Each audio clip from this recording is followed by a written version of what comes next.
Good morning and welcome to the California Board of Occupational Therapy. We're coming to you live from San Marcos, California. Our board meeting takes place on May 18th and 19th, and the time is currently 10 a.m. So if we could have a call to order, please, to establish a quorum. I was trying to get the list of names, and I didn't realize I don't have her name on my list. Christine. How do you say your last name? Witless-Bach. Witless-Bach. Okay. I'm here.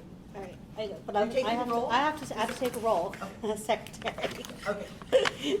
All right. I'll go this way, and then I'll put it in order. Richard Bookwalter. Here. Hector Cabrera. Here. Beata Mokas. Here. Sharon Palovich. I know. Present. And Christine Witless-Bach. Witless-Bach. Here. Lena Dow here, and President Denise Miller. Here. All right, Quorum. great. We have a quorum. Thank you so much. For agenda item number 2, the remarks with just a couple of things I wanted to let you know since we were last together is that I did attend the American Occupational Therapy Association conference in Kansas City in April. And I had the distinct pleasure of having our executive officer, Heather Martin, join me for some of those days. And we had some very productive meetings with occupational therapists to look at them for different committee members and to really talk about the things the board is doing and such. So it was it was very worthwhile. I attended the keynote. I just want you to know once again, we belong to one of the, taking my consumer safety hat off for just a moment and really speaking to you about the profession. We do really belong to one of the best professions in the world in terms of the differences that we make to our consumers. Our keynote speaker was burned at the age of 6, completely 90% of his body. He's actually married to an occupational therapist in Kansas City. He's a noted author and speaker, and he travels around the world. And his inspirational message is really about what you can do, everything that you can do. So here's a gentleman with 90% burns over his body from the age of 6, all because he was playing with fire as a young child, by the way. And the gas can and the fumes came back and such. But he has led a very productive life. They have 4 children. He is missing limb, he has different limbs, every part of his body is affected, and yet to really walk out of that room with everything that can be done and all of the different work that has been done both by occupational and physical therapists in his rehabilitation has been tremendous. So that was great. We also had our Eleanor Clark Slagle, which is the highest research award for our profession, this year the speaker was from California, so that's very exciting. Dr. Mary Lawler, who is on faculty at USC, and very specifically her work focuses on pediatric and working with underserved populations. To that point, I will tell you what's really interesting about the profession and what's happening is that you can really see the movement and the progression of our own profession on the topics of diversity, equity, inclusion, and justice. And it's really become very fascinating in terms of the questions that are being asked of our profession, looking at workforce diversity, looking at how minorities get into our profession and how we can open that up, which actually lines up with a lot of policy that's taking place on a national level. So it was just fascinating that, you know, we're in this dialogue and deep dive. And with that, it was a number of other things in terms of networking and really having the opportunity to share what the board's up to and to look for, to see some of our people who've participated on our Fieldwork Council and to also look for committee members who can help serve our different committees. So it was overall a great meeting in Kansas City. Did not disappoint with its barbecue. And we were in conference the week before the NFL draft, so you can imagine that there was all kinds of excitement happening in that city. And I would just close and say it was a very well-spent and productive time. I also had the opportunity to speak on the student series for the Occupational Therapy Association of California very soon from returning for that conference. And it was a day in the life of Denise Miller, which the topic fascinates me because even I could be bored by a day in the life of Denise Miller. But we motored through, and really my whole discussion was about, I did also speak at conference, by the way, and I did speak to the AOTA PAC Ambassador Board, and my whole topic was about being very intentional and being very focused in our ask and really being deliberate, and I carried that same message 3 days later. So a lot of activity since we've last met. Those are my comments. Did you want to, Heather, add anything from your experience at the conference as our executive officer? No, I thought it was great. I thought the venue was nice. I mean, you could really sense the excitement and the camaraderie. I think a lot of people thought that went very well. All right. Next up, I'm very excited to announce we have a couple of things that have happened since our last meeting, and coming again live from San Marcos, here we are, full board. So let's just revel in that for a minute. We're sitting here with a full, distinguished board. Starting first, I'd like to congratulate our Vice President, Beata Morcos, for being reappointed. Thank you. Did you want to say anything? No, I was just very thankful and grateful to be reappointed, to continue serve on this amazing board with all of you board members. I'm very excited. Thank you. Yes, Thank we're you. very excited about that as well. We're equally excited to introduce our new board member, which is Christine Witzlisbach, who comes to us. I'm going to have you introduce yourself, but I just want to cue, everyone knows you, but for our public members who don't, Christine comes to us with extensive knowledge. She's been an expert witness for us. We couldn't be more fortunate, our consumers couldn't be more fortunate in terms of the expertise she's going to bring to this board, both in policy and fair-minded regulatory judgment and practice issues. So, Christine, with that, I'd like to have you tell everyone about yourself. Thanks, you're too kind. So I'm Christine Witzlisbach. I know it's a difficult last name, so you can just call me Christine. I've been an occupational therapist for longer than I would like to say, but I will say, since 1989. I got my degree at Washington University in St. Louis and worked for a couple years there, and then I moved out to California. I came out here as a traveling therapist, and then I took a full-time job at Eisenhower Medical Center in the Palm Springs area. And I've been there ever since. I've been there 30 years. I've also taught at most of the schools in Southern California, Loma Linda University as adjunct faculty, West Coast University. I've even taught here at University of St. Augustine. In the past, mostly I teach hand therapy topics. Occasionally I'll teach classes on regulatory issues and things like that, ethics and things like that. So I've done that.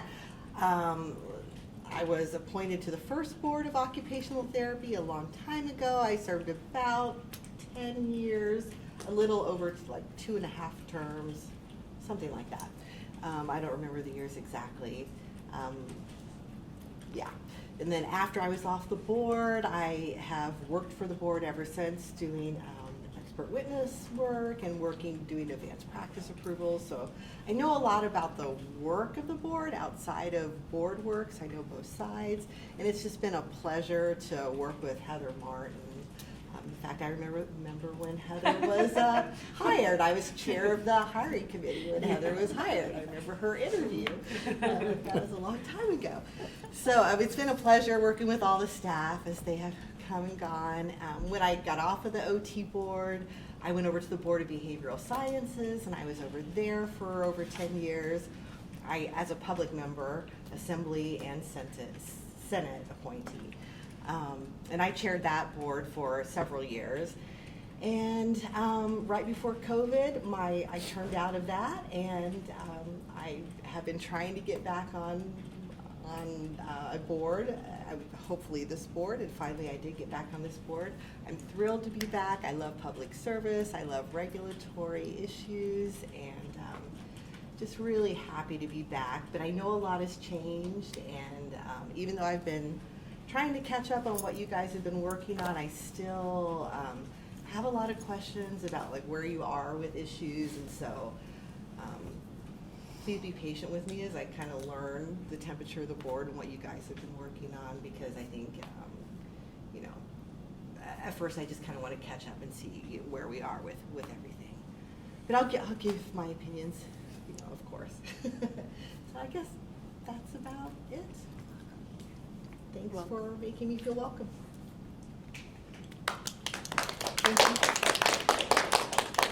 Welcome. And with that, moving to agenda item number 4 for public comment for items not on the agenda. Now, we did receive a letter. I just want to cue this up and provide some background. We did receive a letter. It's from the California Board. It's identified as from the California Board of Occupational Therapy. We just received this letter. And I want to just point out to you that this topic is actually being addressed in committee, in our admin committee and with the Fieldwork Council. And our admin committee with the Fieldwork Council, we actually met with them at AOTA, the AOTA conference, and we were fully anticipating a letter just like this for the admin council, but we were expecting it to come on the admin council letterhead, but neither here nor there. It came to us this way. But I would like to just put it back to the admin council and let them do due diligence and come back to the board with recommendations, rather than take it out. Sending this to us is taking it, in a sense, it's circumventing the work that's in motion. We were waiting for this letter, is what I'm saying. So. Is it on item 15 on the agenda? It says 15 on it, and it seems to match that agenda item. Yes. So we would be able to discuss it during this meeting at that time? Would we? My understanding is, I would need some direction on this because the direction we spoke about was just going back to admin. So it's up to the board whether or not, I mean, yes, obviously you can discuss it and take public comment on it. However, because the letter was supposed to, we thought coming from the Fieldwork Council, we didn't schedule the next admin committee meeting yet. We were waiting for that letter, unbeknownst to us that it was going to go to OTAC and then come directly to the board. So the committee meeting hasn't been scheduled yet because we didn't have this information. So is 15 not going to happen? Well, the update is going to be, I had thought the update was going to be that a committee meeting could be scheduled now that we have the information that they were asked to provide. You're welcome to weigh in, though, on a preference. Board Member Bookwalter, if you have. I was just, it said 15 on there, and it seemed to be on the agenda. I was just thinking we might And put it it's together, but. so we can do one of two things. It is number 15. The update, number 15 was going to be an update of what this just came to us. This just was delivered to yesterday, right? It was emailed last night, yes. Yeah. And so, and this is what the committee was waiting for, so that we could weigh in. But that being said, because it lines up with 15, we can go. We can talk about it when we get to 15. Okay. Sorry, I didn't mean to No problem. derail. I don't think you did. Okay. So that's where we are with public comment. It sounds like what we'll do when we get to 15, let's see where we are. And we'll bring it back. Sound good? Okay. All right. So moving on to item number 5, board member remarks. Who would like to start? Any board member remarks? Well, I would like to welcome back Beata Morcos as appointee and Christine Wittelsbach. Thank you. I've worked with Christine in the past, and Beata, I'm glad to be continuing to work with you Thank you in so your new much. term. Thank you. Any other? Now, Sharon or Board Member Pavlovich, not to call you out, but didn't you receive an award? She'd like to share with the board? Oh, my goodness. So my apologies for not being able to be here tomorrow, but I was recognized for Faculty Recognition of the Year, so Faculty of the Year at Loma Linda University. So you have to present in front of your peers on your innovative teaching, and so that's where I'll be instead of here tomorrow. And I almost thought, like, I have to be with the board, but I wanted to make sure there was a quorum and everything happened. So that will be taking place tomorrow, so I'm very, very grateful for that. Congratulations.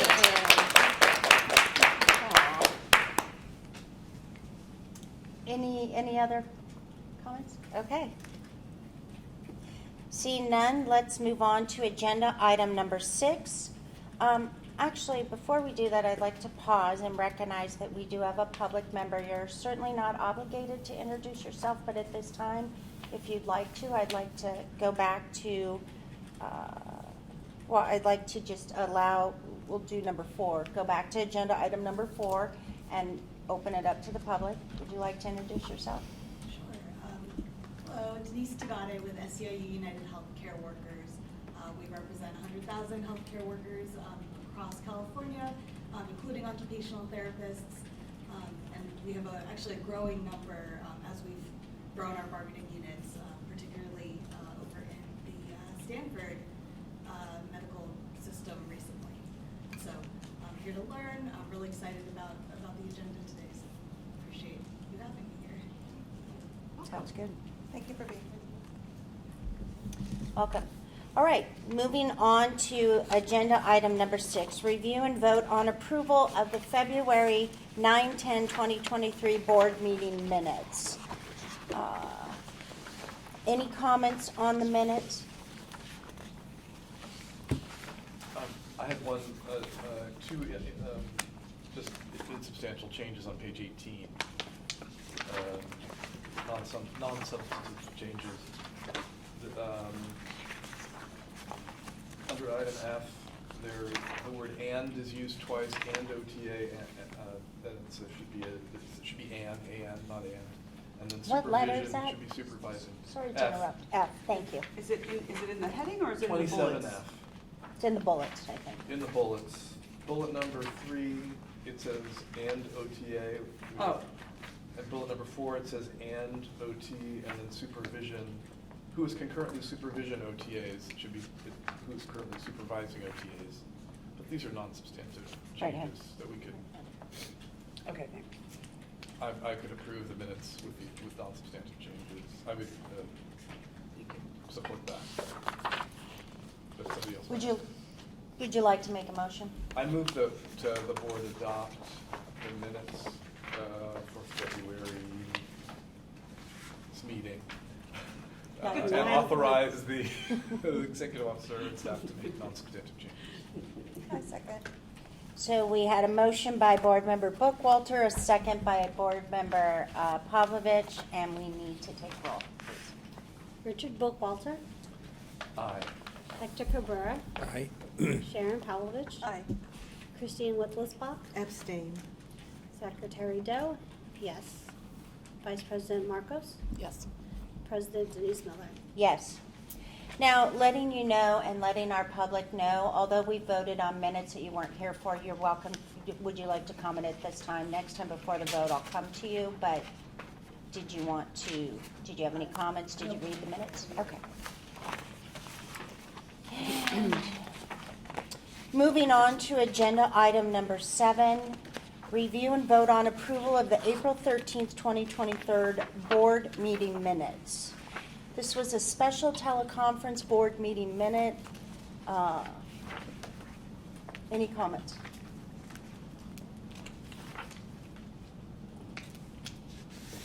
Do we have a motion? I'll move that the board adopt the April meeting minutes and authorize the staff to make non-substantive changes. I second. So we have a motion by Board Member Bookwalter. We have a second by Board Member Pavlovich. Do we have any public comment on this item? Okay. So if we could take a roll, please. Richard Bookwalter, Aye. Hector Cabrera, Aye. Sharon Palovich, Aye. Christine Witzbach, Abstain. Secretary Linda Doe, abstain, Vice President Bianca Marcos. Aye. Yeah. And President Denise Miller. Yes. Motion carries. Okay. Minutes are approved. Agenda item 8, just to let you know a couple quick housekeeping things before I go to agenda item 8. If you could know that we will be moving agenda item 8 to tomorrow, 5/19. We will also be moving agenda item 13 to 5/19. But in the interest of our schedule today, we will be moving up item 20 to 5/18 today, and we'll be moving up the selection of our November board member dates, which is item 22 to today. So we are not going to go through item number 8 today, but tomorrow we will have a presentation on the board's manual and how members' responsibilities support and protect the California consumers of occupational therapy services. Moving on, we're going to go to agenda item number 9, which is consideration and possible action on appointing disaster preparedness, disaster response ad hoc committee, consideration to define the roles of occupational therapists and occupational therapy assistants in disaster preparedness and disaster response. Specifically, what the ask is here of the board is that given the prior boards have had this as a committee before, and as we now know, specifically as a consumer safety issue and having just recovered from a pandemic, we know that disaster preparedness is a cornerstone of really protecting the consumer. So we were able to, with things we had in place, to address and work through. For example, we already had telehealth language in place, and so our licensees were able to provide our consumers their services, and access was not jeopardized because we had the language there. At the same time, we want to consider as a board, specifically as part of the ask, is what do we think about having this as an ad hoc committee? Secondly, who of our network of people do we want to invite to be on this committee? And then you also have a number of materials to support this topic in your agenda item number 9. So that's where we're at. That's what the ask is. And now I'll just open it up for board discussion. See what you think.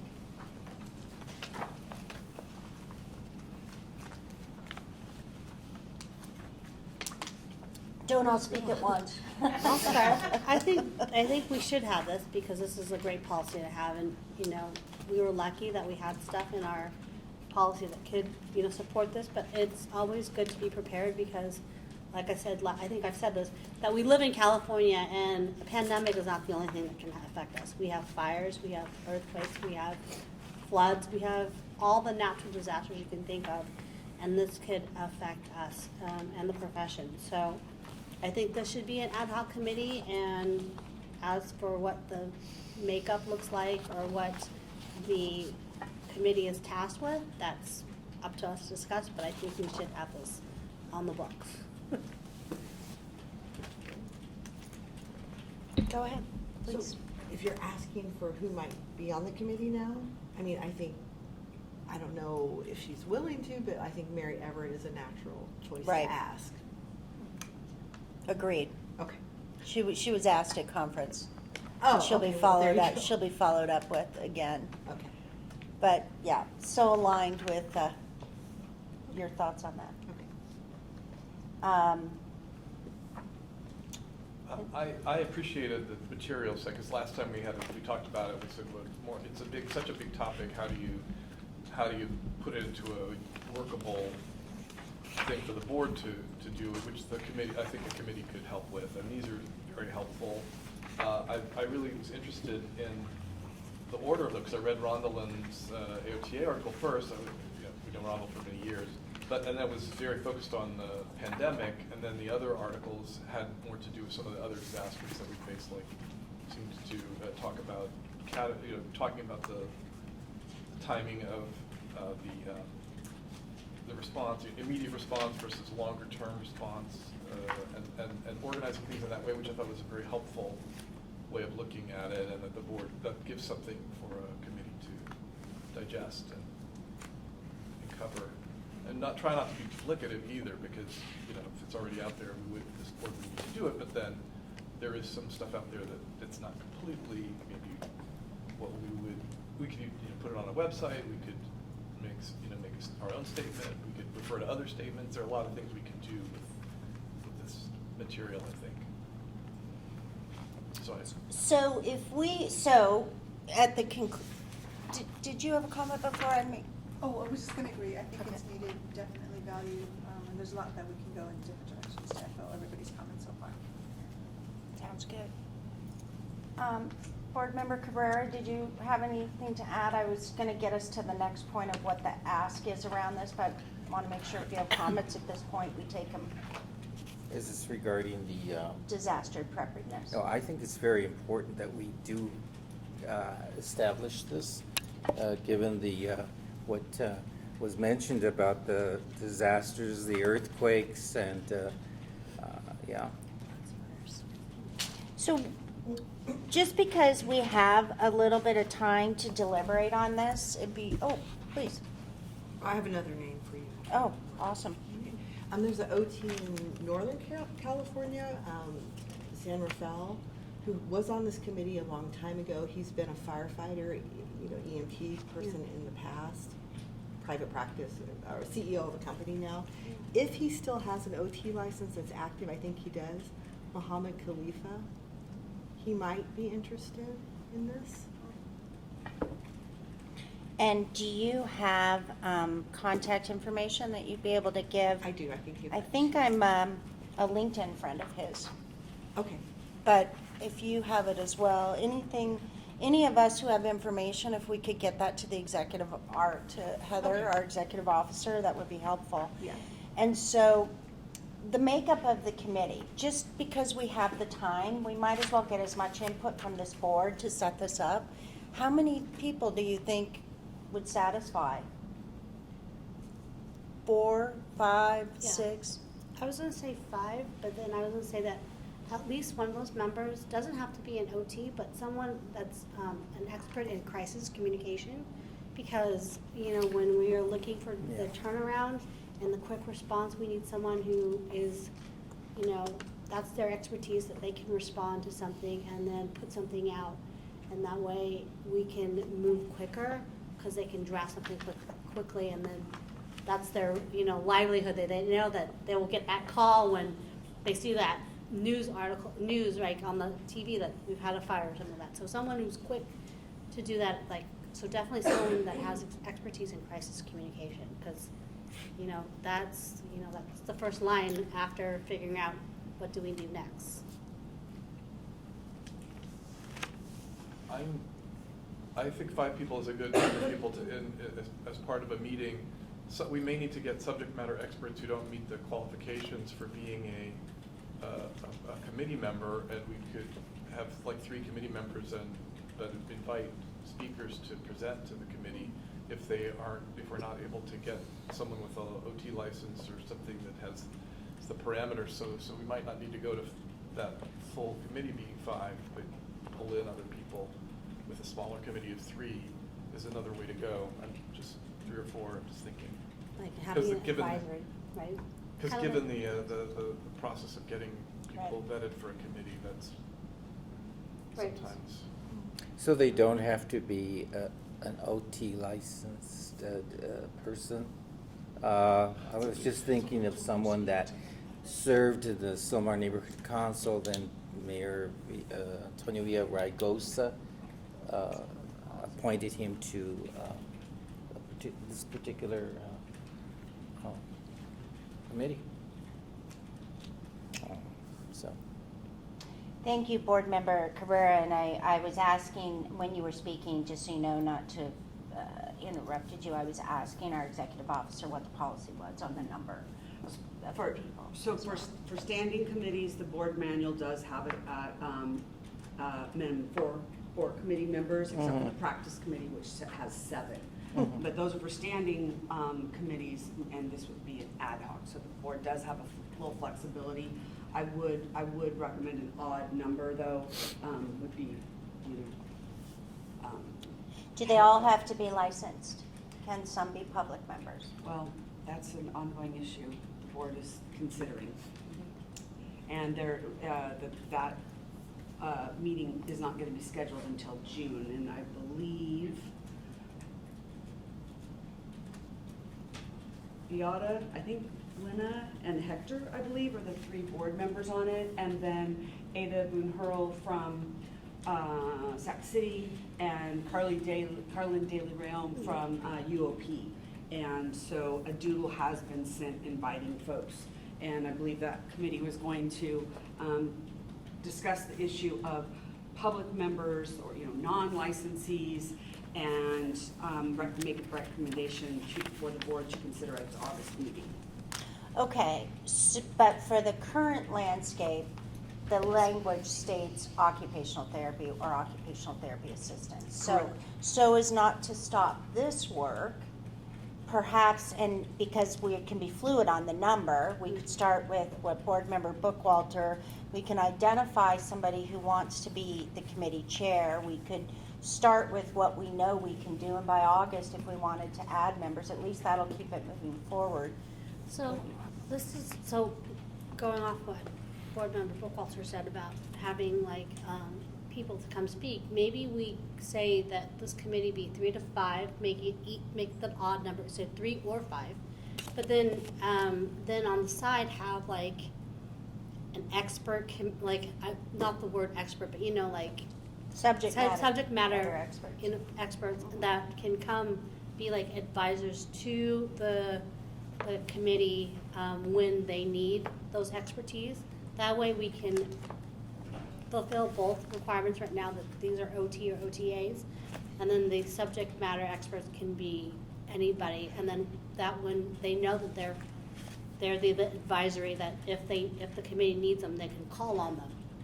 That way we don't deal with that whole issue that right now that we haven't figured out or how we haven't discussed yet. But that way we have all things covered, right? So then so that crisis communication person can be on that side, unless they're an OT person, that's a crisis communication expert. But that way we have everything, all our bases covered. But it should be 3 or 5, not 4. Yeah. Did you have any comments? I think It's hard yeah, for me to it's turn 3 and or look. 5. I think it would be a good idea. No, I agree with everybody. She said. Do we have any recommendations for topics? Again, the committee can take it where they want to take it, but I'm just trying to provide them with enough of a queue up as possible on what the actual topics might be that we think have priority. I mean, I do think, for example, there's some post-pandemic issues that I would use that. Let's see. Just natural disasters, I would Yeah. include that, given where we live. And I could have sworn there was an earthquake this morning. Did anybody else feel that, or We have earthquakes all did the my time. time in South Carolina on a boat stay with me Yeah, all the time. this week? And Fire, I mean, we have a personal experience with the fires in Sonoma County, Yeah. Kaiser, and my colleagues and I, more of my colleagues have dealt with that. Came right Oh, up I to bet. right up to the hospital, burned out, right up God. to the Santa Rosa Hospital. And obviously, we're having snow-related disaster, flooding related issues now that we didn't necessarily think about for a while. I would like to see, a certain amount of, maybe some public information for consumers or for other stakeholders in what particular areas OTs have, maybe more than others may have expertise in, because everybody's pitching in. But the nursing home deaths, during some of the disasters in Louisiana, because people weren't able to get, care or get, in that population, that might be those kinds of things that OT could have contributed to that kind of thing. Or in shelters, when disabled people arrive at a shelter and have to deal with taking care of themselves, or caregivers, I think just to organizing. To bridge on your thought, Richard, the quiz at the end says, you know, are we considered essential personnel during disasters? And I think that's what what is OT's role as essential personnel during disaster Yeah. preparedness? A Is lot that of the what- discussion is very broad, and I'm like, we're so great and we have a lot to contribute, but it doesn't really get concrete enough for my liking. Yeah. So that's where I feel we really should focus, because people, you know, Yeah. rather than grandstanding Mhm. or promoting, that it be concrete, is my. And I think strategically, if we, so different, based on the different topics you spoke about, strategically, and again, it would be up to the committee, but if we think about looking for a Northern California participant, looking for a Southern California participant, you know, there was a pretty large earthquake in Imperial Valley, just south. And again, it doesn't have to be that way, but really looking for those subject matter experts. And if we're going to get down to the tactics, I think what I did really like is not only identifying the disaster preparedness, but really going to the place of the community supports, which is the element you were getting to, Board Member Bookwalter, the public information, but specifically the community support. So let's say, for example, they choose to focus in a fire zone as one of their areas. The call, not only are they addressing what the issue is and the access to occupational therapy, but where those resources are in those communities. And that will probably be something that would be more worthwhile to the communities we leave. I mean, this is the work that begins in 2023. This could, you know, take the board out for 10 years, but if we set up the foundation right, it might be a way to really attack the state of California in a sense for the consumer of our services. So that would just be a couple, you know, like the earthquakes, the fire. Another thing I want to add is that maybe the committee can be tasked with how do we leverage partnerships with what's, you know, like, it's gonna be like the Red Cross, or it's gonna be, you know, the city or the county or whatever, but how do we work with those agencies that are gonna be the first ones in, like FEMA or whatever? Just how do we leverage those partnerships and get, you know, our volunteers there, our professionals there to, you know, work with them and let them, you know, how do we make them know that these people are available. This is how you, like, rally them, you know, get that call to call them into action type thing. Good point. I just want to reiterate what Richard said, because as an outside person hearing this for the first time in a long time, I think it all has to start with, like, what can we offer specifically? Because I think a lot of times people will be like, well, you know, I hate to say this, but we all know it, and it's the elephant in the room. People think, oh, well, OT is like PT. What are you guys going to do in a disaster? Teach people how to walk? Like, no, that's not what we do. Like, specifically, what can you offer? Because until we identify that, we're not going to be able to leverage our partnerships with FEMA and things like that. Because I think that needs to be number one. I agree with you, Richard. Like, that has to be the number one priority. And that work may have already been done on some level, but we need to get it, like, here.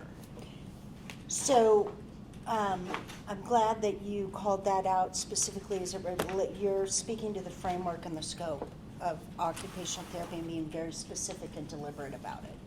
Yeah. Yeah. What you said, Lynn, reminded me of a OT colleague of mine, I know, a friend of mine, who was a nerd. She says, I'm a nerd, and she had a neighborhood emergency response team T-shirt. There's a ERT. There's neighborhood emergency response teams. There are city-wide ones. There are structures out there to connect with that are more local, and then getting information. The board might help identify that on, like maybe a web page or something, you know, so the OTs could get involved with that, and also identify how. You know, environmental modification is a very big one for me. But it's just my way. Do you also want the board to suggest we have this group work on that acronym, like ODOT, occupational disaster? So Response what do team. you want? You want to set something else? I think plugging into other groups Kidding. would be great. But No, but I think that, going off from what you said, that, we know that these communities are educating, training these people to be responsive. How do we get into there and maybe do a presentation? Maybe then, teaching the people who are teaching the community that OTs are here, this is what they can do, this is how they can help. That's another way that this committee can figure out how to work with, disaster response, is plugging into that, because we know that communities are coming up and educating people. So how do we educate the educators? Mm-hmm. Also, I think, so, going back to sort of the direction and the process, it's really putting forward, well, I can do the summary in a minute, but I want to just identify, Lena, to build on what you said about leveraging partnerships. I also think that an element of that is leveraging funding. For helping to leverage funding for these communities, there has to be grants that could be available that could be specific to some of the evidence that our profession may focus on.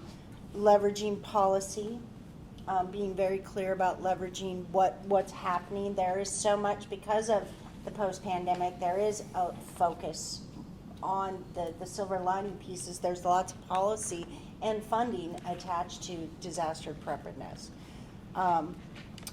I also was just putting out there for your consideration that it would be great if we could see who wants to volunteer to chair this committee.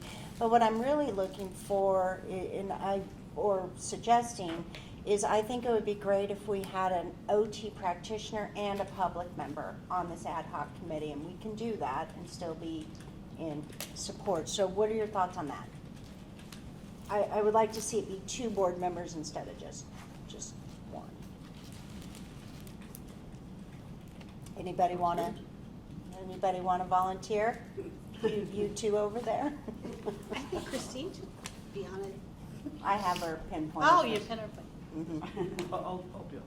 I think it'd be great. I'll work with you. I think He you said would. 2 of us. Yeah. Well, anybody else over here? I think you'll both be great. So Okay. it sounds like I'm going to just do a quick summary. I can share with you some of the notes. We have minutes, and we would be looking for, as a board, for you to come back to us and tell us where you're going to take this, and that report would be in August.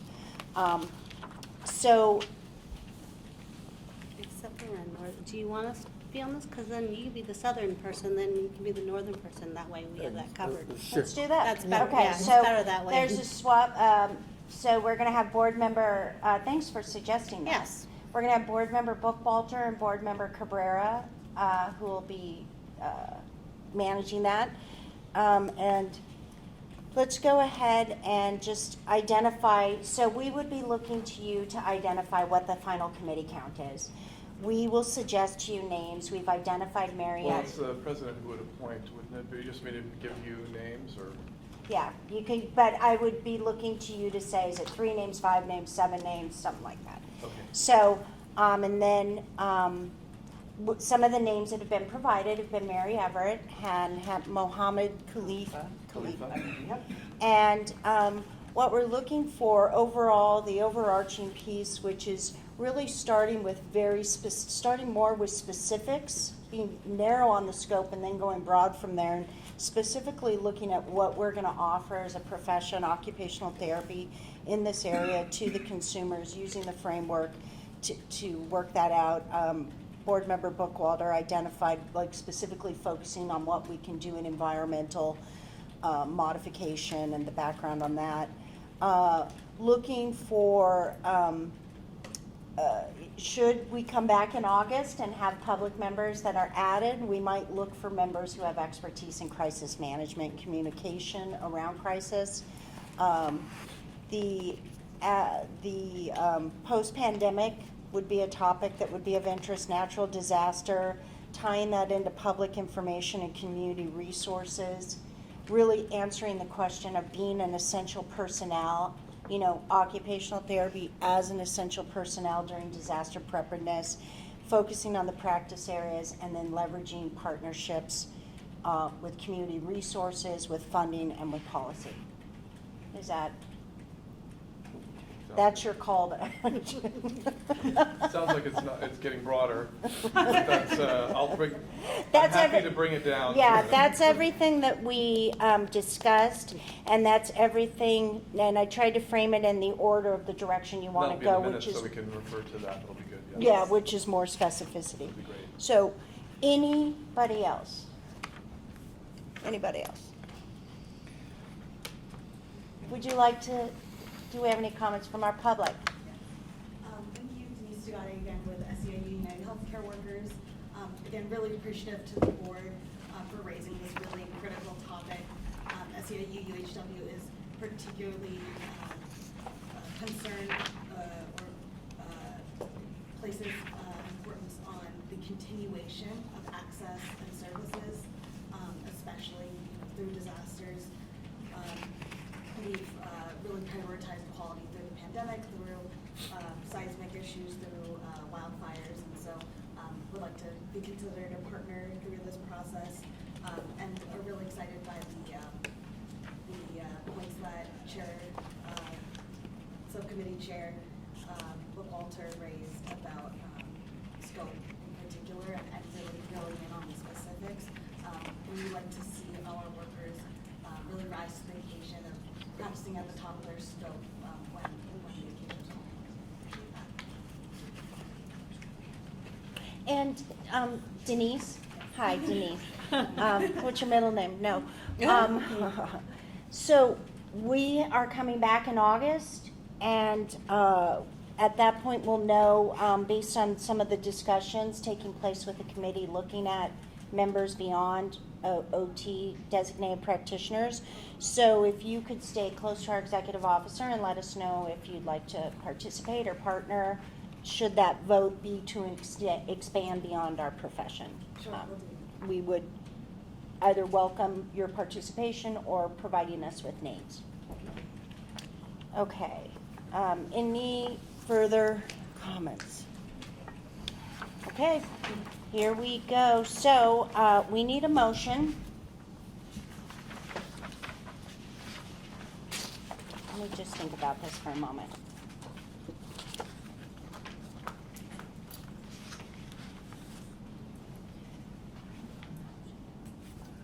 The motion is to establish the subcommittee, right? That's An ad hoc. the only, the motion would be, Okay. I move so to establish an ad hoc committee on disaster preparedness.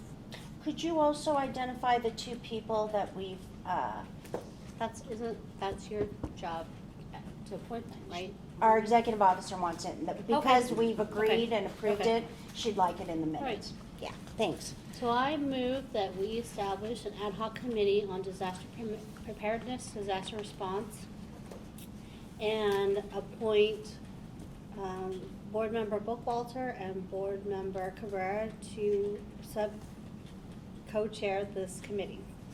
I'll second. So we have a motion by Board Member Lena Doe. We have a second by Board Member Christine Witzlesbach. And now we need a roll. Oh, did you have any further comment, Denise? Okay. All right. Richard Bookwalter, Aye.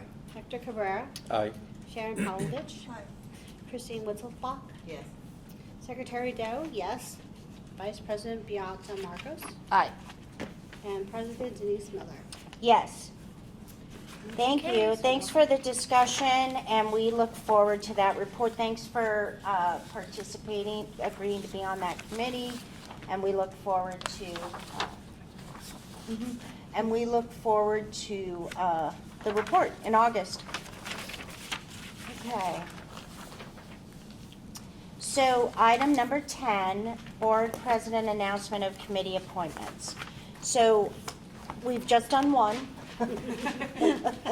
And the second committee, I would like to go ahead and let you know that I have asked Board Member Christine Witzlesbach to chair the practice committee, and she has agreed to do so.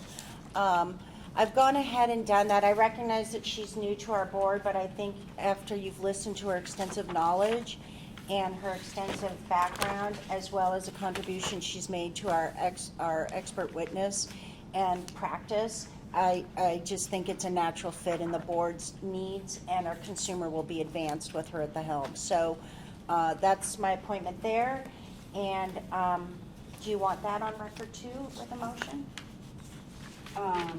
Why not? We did one, let's be consistent. So that's my motion, or excuse me, that's my recommendation, and if you all approve. Is there anybody else you want to add to the motion? Do we have? Any other committees?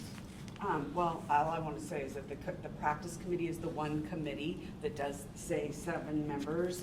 And we talked about this before, that not only did we not have that, but there was also not much depth, for example, in the advanced practice areas.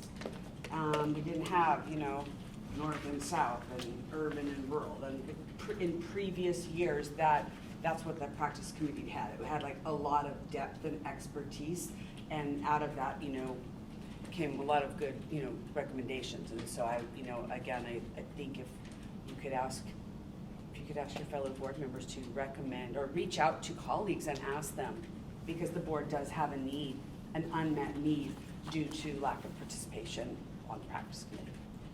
Can I ask you a question? She actually said yes without asking any questions. That's a way, that's a really good move, by the way. And you don't know what you're getting into. I've actually served on this committee before, So currently we don't have members on, we don't have a committee, nothing. There were some appointments to the Okay. committee made. Yeah.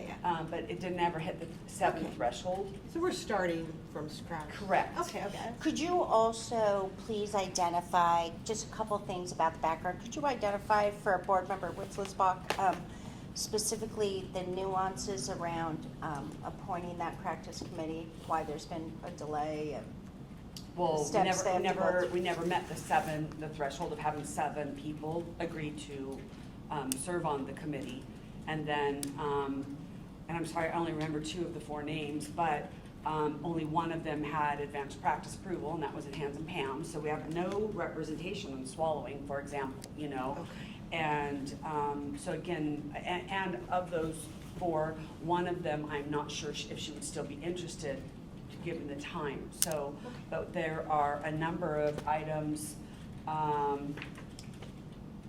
actually in the materials, I believe that under the future agenda items, there's a very long laundry list of items that are awaiting a practice committee to convene to discuss issues. So we already have stuff, okay. Is there a certain number of meetings we have a year, or is it just as needed, or? It would be as needed. Okay. It wouldn't be a big lift. Yeah. Is that what you're asking? No, I'm Or still gonna time say yes, I'm commitment. just I okay. think some of the other issues that was, we were under the pre-COVID accessibility of meeting spaces, and so getting rural people, like we had somebody who was really good with nursing home expertise, but who had a 2nd floor office, or an inaccessible office in his home, and so that was an issue, had to back out. Okay.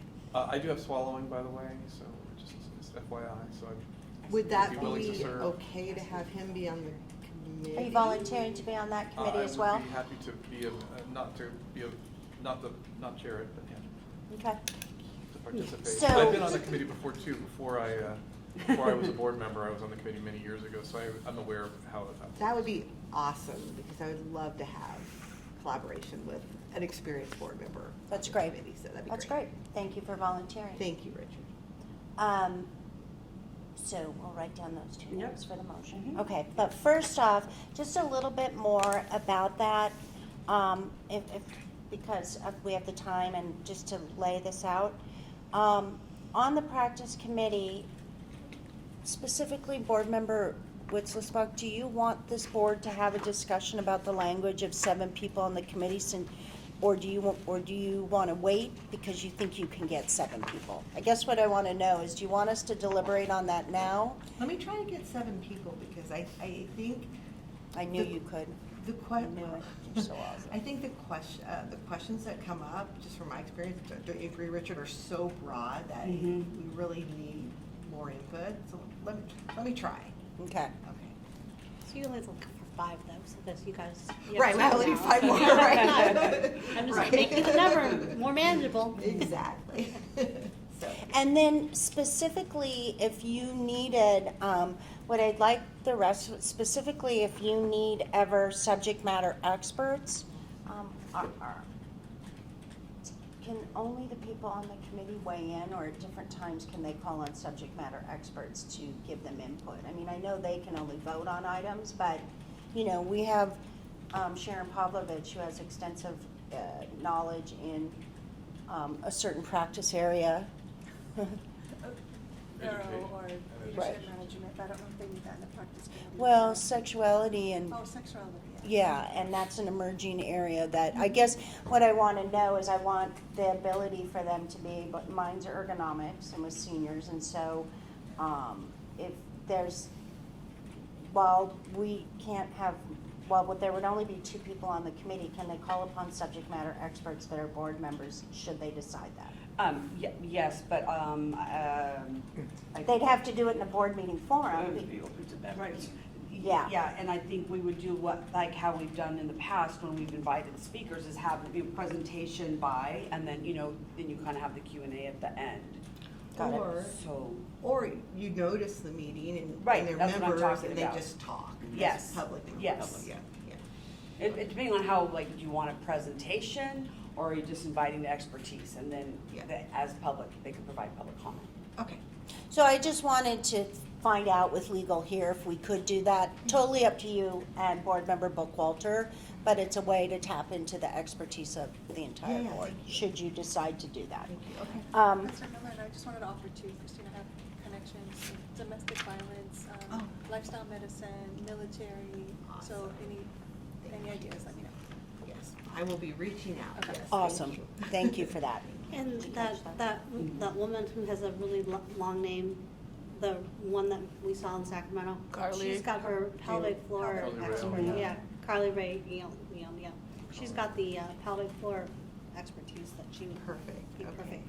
Yeah. And then a while back, just to let you know, we did have an ad hoc committee on swallowing, and there should be some names out of that Mhm. that are probably still quite interested, or Okay. could be. Okay, if questions come up, Feeding I and can swallowing. reach out to you and, We're all here for you. yeah. Okay. Thank you. Perfect. We look forward to the report. Any other comments? Any comments from our public?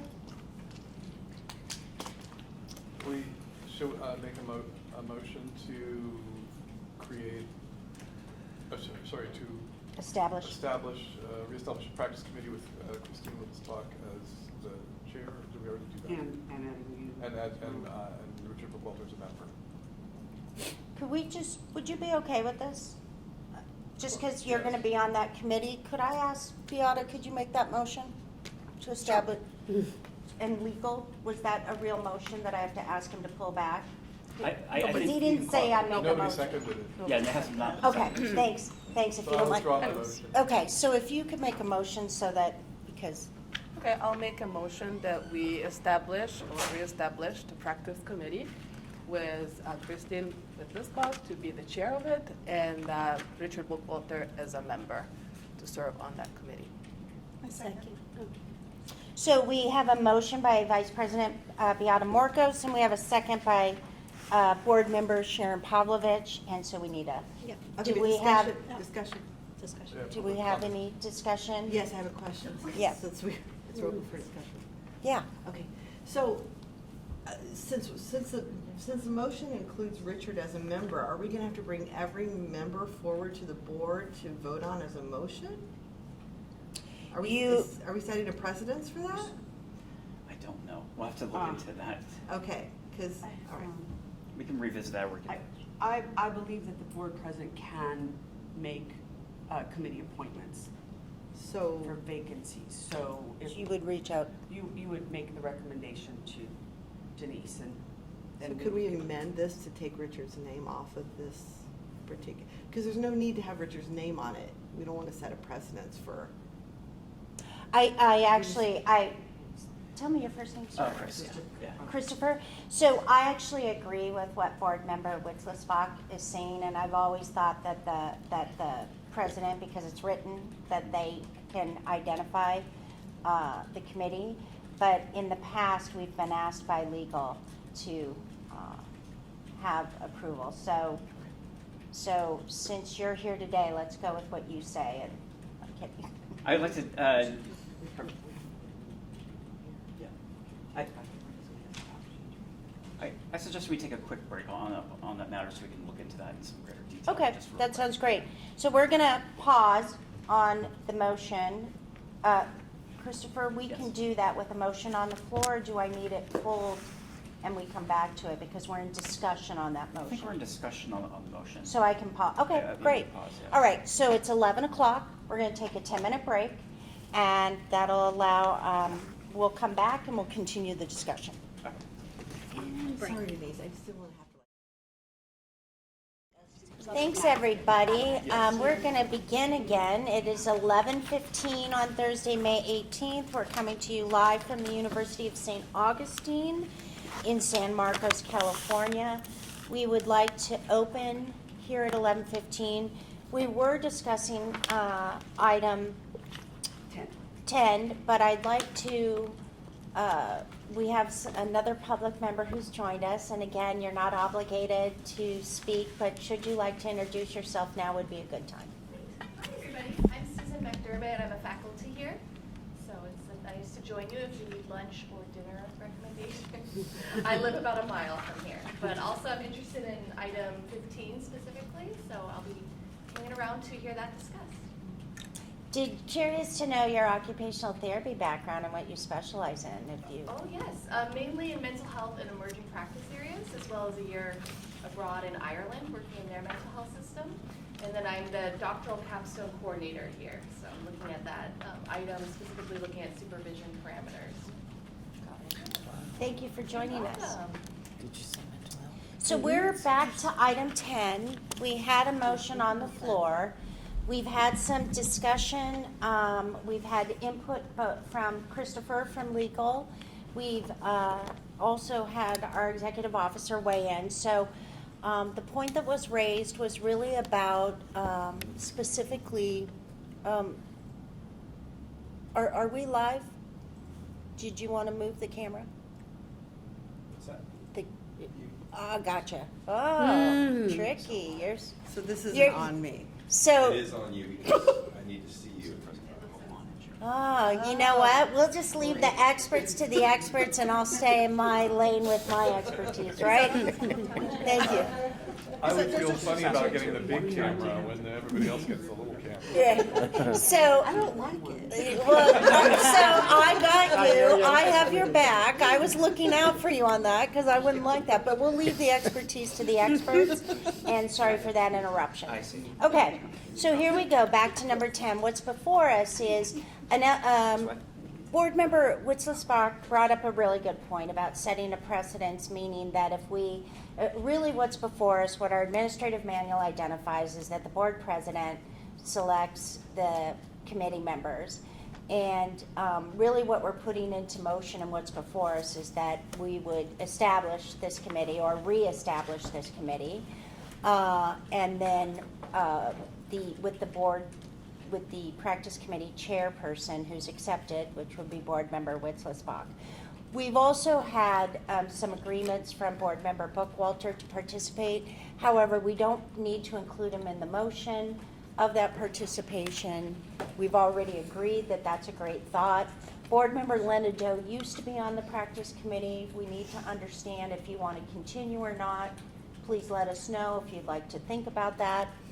And then what we want to do is, we don't want to set a precedent, so really the motion is about the committee chairperson and what we're establishing, and taking out the actual inclusion of the committee members who are here, because then does that set a precedence where we have to come back with every committee member? So do need an amendment on, we had a second, we were in discussion, but we would need an amendment on the motion. So I would like to amend my motion and remove Richard Bookwalter from being officially serving on the committee. And just keep the chair of the committee, which is Christine Wittensbach. Perfect. So, do you have the wording on the Second, motion? Yeah, and Do you have the- Sarah needs to second. I understand. You have the wording? Yes. Okay, so we have a motion from, we had an amendment to the motion from Vice President Morcos. We had a second by Board Member Pavlovich. Do we have any discussion? Board discussion and/or public discussion? Okay, so that, if you want to go ahead and take roll, Board Member Dunn. Richard Buckwalter, Aye. Hector Cabrera, Aye. Sharon Palovich, Aye. Christine Wittlisbach. Yes. Secretary Linda Doe. Aye. Vice President Beata Marcos. Aye. And President Denise Miller. Yes. Motion carries. So, moving on to agenda item 11, status update on fee increase to ensure the future solvency of the board's fund. At this time, I'd like to turn it's a verbal update and report, and I'd like to ask our executive officer, Heather Martin, to speak on it, please. I'm going to give a little bit of history before I give the update on this. And so, it was determined that the board needed to increase its fees to increase revenue. In August of '22, the board approved language due to the fact that a fee bill would be needed. Part of that process is that a fee study is required. And the fee study, what that does is it would make sure that the fees were aligned with the cost of doing those particular services.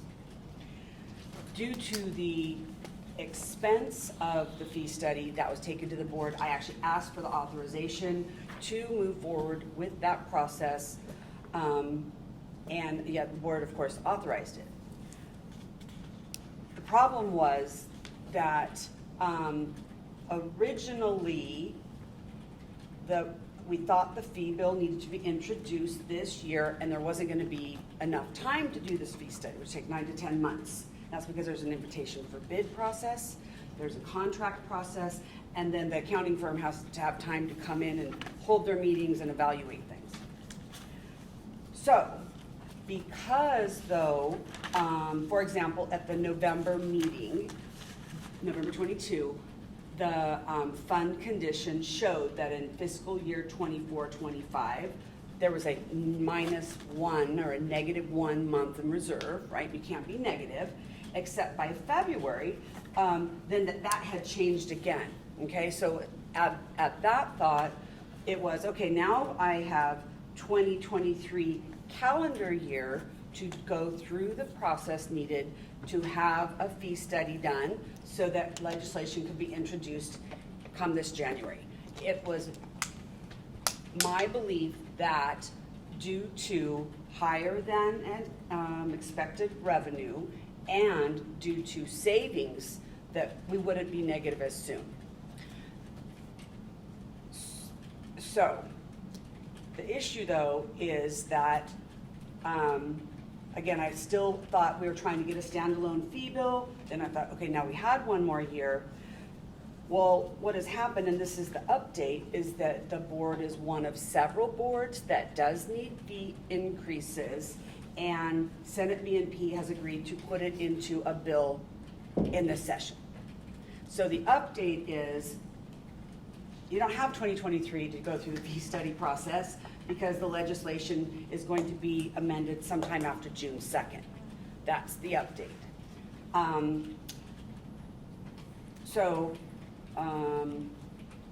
me just think what else. So, that will be updated. The item in the materials for item number 12 is an actual copy of the language that the board approved back in August, identifying a number of new fees as well as raising several fees. Before I met with the budget office, I believed that it was going to be necessary to maybe amend some of those fees due to the very high projections. There's a B&P code that says, one, the board can't have more than 24 months in reserve, but secondly, in order to make it more affordable, the legislature is not going to be happy if we're, have excessive revenue, should I say. So behind the language that the board approved in August is a new fund condition. And if you go to page 2, you can see that because of a variety of projections, the revenue is not as high as was previously believed based on the fees the board approved in August.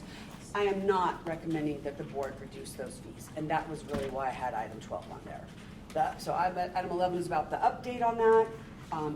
I don't personally have to try to find an author to carry the bill because we're so fortunate that we'll be able to be amended into this other bill, like we have this new vehicle. So that's. Can you also identify the other boards that are going to be in Yes. accountancy, Psychology, pharmacy, That- and landscape architects. landscape art? Okay. So, yeah, we're one of 5 then. Mhm. That all will be in this year with these effective January 1st of 2024. And on the fund condition, the budget year 23-24, which starts July 1st, you can see that the highlighted bolded number, like halfway down on the first page, is half of what the ongoing fees are. And the reason for that is because when it goes into effect 1/1 of 24, it's halfway through that fiscal year, meaning the projection is half of what the board would earn the following year on an annual and ongoing basis. You had a comment? I was just have a question. Is there anything that action that this board could take or not take today to support this process? Or is it a train going down the tracks? The and train it's is happening? going, so, but I know that they would appreciate a position letter supporting the legislation once the bill is amended. Right. Senate Bill 816 is the vehicle that is being used to move this forward. Should we see that letter before, or could we approve it sight unseen, or should we approve the process? I think there should be a board meeting.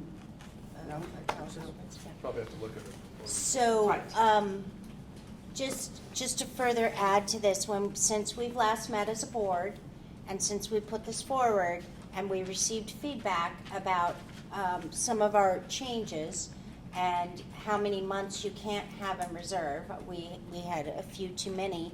Our budget committee, which is board member Lena Doe and myself, met with Heather Martin, and we revisited some of the fees to become more in line. So what you're presented, although we're talking about 11, what you're presented in 12 was updated to get in line with some of the feedback. This is the original language. That effort, that ended up not being needed. So none of these are changed. This is exactly what was approved in August. What about the, Well, so only this number here Right. is updated, and that number is based on this. All the other ones, current year, 22-23, which is like our current fiscal year, this is based on a projection. And then you have ongoing, projections for. the individual work that we did? I'm not speaking to the language, because we Okay. didn't look at that in our meeting. We looked at this. Well, these are ongoing revenue categories. Okay. Okay. Okay. So just tell us what the call to action is. You'd like a letter? Once the bill is introduced, a letter supporting that bill. Okay. And so what we'll need to do then is we'll need to come back for a special meeting. Okay, all right. So no actions taken, it's just an update on 11. Do you want us to go through the details of 12? If there's no changes to the, Yeah, originally this was put on the agenda because it was my understanding that there were going to be reductions needed, and that's why we met and talked about that, except that after the budget office, helped us out and they re-reviewed it, these are numbers that they provided these numbers even, like the board staff did, the budget office did, and it was based on the language the board approved. And because of that, my recommendation is that none of the fees be reduced, that the fees that as approved in August, that they are the fees that moves forward. Okay. So- Any So to board- be crystal clear, the language here has already been approved by the board and is, Back in August. so Yep. no At the further- August 22 meeting, this is what the board. So unless we wanted to change that, there would be no point to reviewing it. Right, correct. I don't Right. want to change it. It's going to be reviewed now, going through this new process, and it's gonna come back before us. And if we want to weigh in with a letter, we're gonna have to meet on it now. So for the purposes of today, it doesn't seem like it's a good use of time to dive deep into this unless anybody's so moved to do so. Okay. Any other thoughts on, okay. So that takes us through agenda item 11, which was verbal, as well as 12, which was the consideration and possible action. Obviously, we know these two are gonna come back to us. Do we have any input? Do you wanna add? Okay, great. No public comment. We've moved item 13 to tomorrow, and now looking at item number 14, consideration and possible action on amending California Code of Regulations, Title 16, Division 39, Section 4180, definitions to define doctoral capstone student. Any board comments?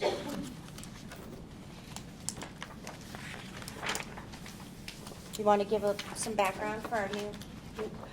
So the following item, section 4181, really had to do with the maximum number of students, except when using the term doctoral capstone student, we realized it needed to be added to the definitions, right? Just like fieldwork students are defined. And so the first item that shows 4180A showing in strikeout. That was a previously approved board language. And so you can see that it's consequently renumbered. And so item C in the large font, that's actually the new definition that staff was recommending so that it is consistent throughout and not just simply mention fieldwork students.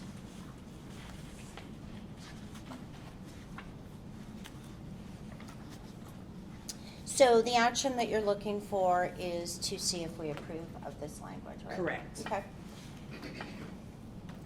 Any thoughts? It's good to me. So I was just repeating a text letter really quick. We're gonna look at this or no? For 15? Yes, it doesn't go with this one. Okay.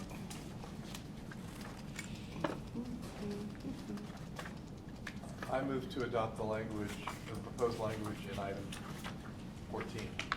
I'll second. I move to approve For noticing. and approve it for noticing. I'll second. So we have a motion by Board Member Bookwalter. We have a second by Vice President Morcos. Do we have any board discussion on this matter? How about discussion from our public? Okay, so if you want to go ahead and take roll. Richard Bookwalter, Aye. Hector Cabrera, Aye.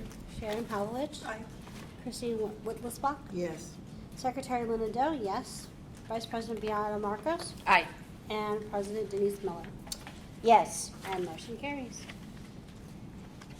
Item number 15, consideration and possible action on amending CC&R Title 16, Division 39, Section 4181, supervision parameters to specify.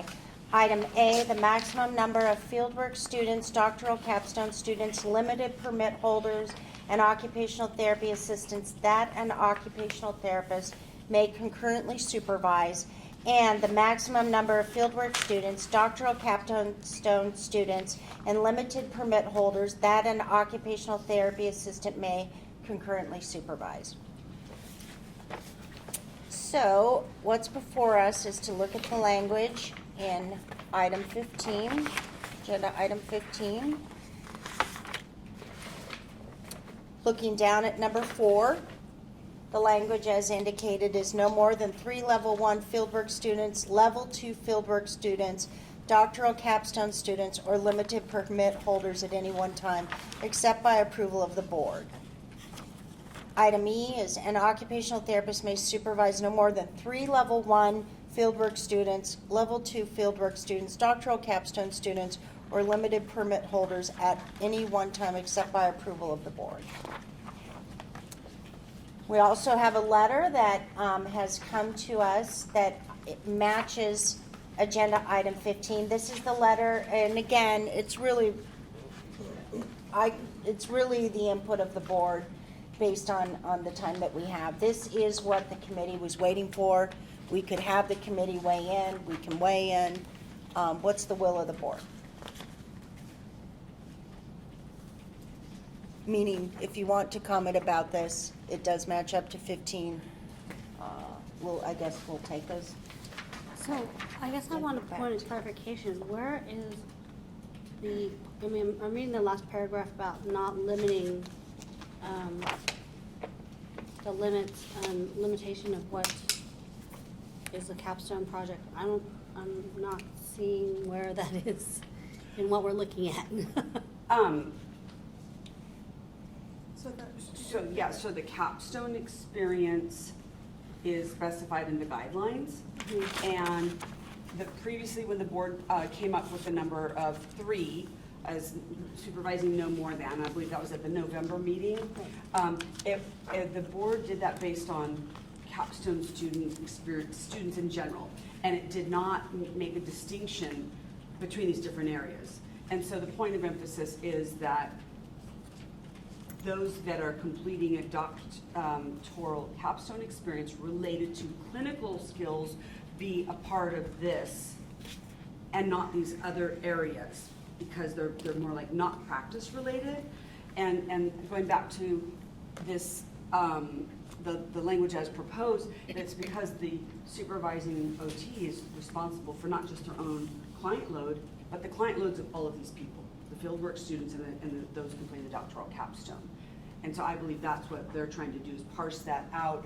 The committee was discussing the non-clinical aspect, and there was going to be a meeting, but we were waiting to receive the letter we already, kind of this was coming, we were waiting on it, but the committee has not had a chance to meet to discuss it since this was just provided. And just if I may, the board may still discuss it, and we can take it back to the committee that way, even so, because we have a number of people on that committee that really add a lot of value to this whole process. So we can just pivot it for the purposes of us being together, if you'd like as well. Well, I think you were right earlier about referring it back to the committee, because but I would like to share a couple of thoughts on this to take back to the committee, because this is clearly saying that don't approve this language that we have here, because you're throwing doctoral capstone students of all types in with fieldwork 2 students. That's basically what this letter is saying, but we think it's okay to do that, maybe, for students who are in clinical practice, doing clinical field work skills, but not for all these other things like Policy, research, administration, leadership program, policy development, advocacy, education, theory development. And I don't really have a grasp of what all those other things are, and what kind of clinical experience do those students have by the time they get to that point. Because, I have a master's degree, and I've been in the field. We had fieldwork students, and then we had doctoral PTs come in.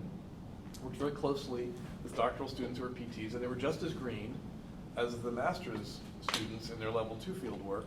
They were, just because they had additional research classes and were in a doctoral program, the PT and the PT would come and say, gosh, these kids are just as green as we were, and it's in terms of that, and they still need the same amount of supervision. Now that was about PT students in the past. If you're saying that people who are doing an administrative capstone project don't need to have that level of supervision, what's the level of supervision they had before? I don't know. Maybe your committee members would know that and reassure me that they could be out there on their own in a way that a clinical person shouldn't be. But if they're still affecting the consumer, then I would want to be reassured of that.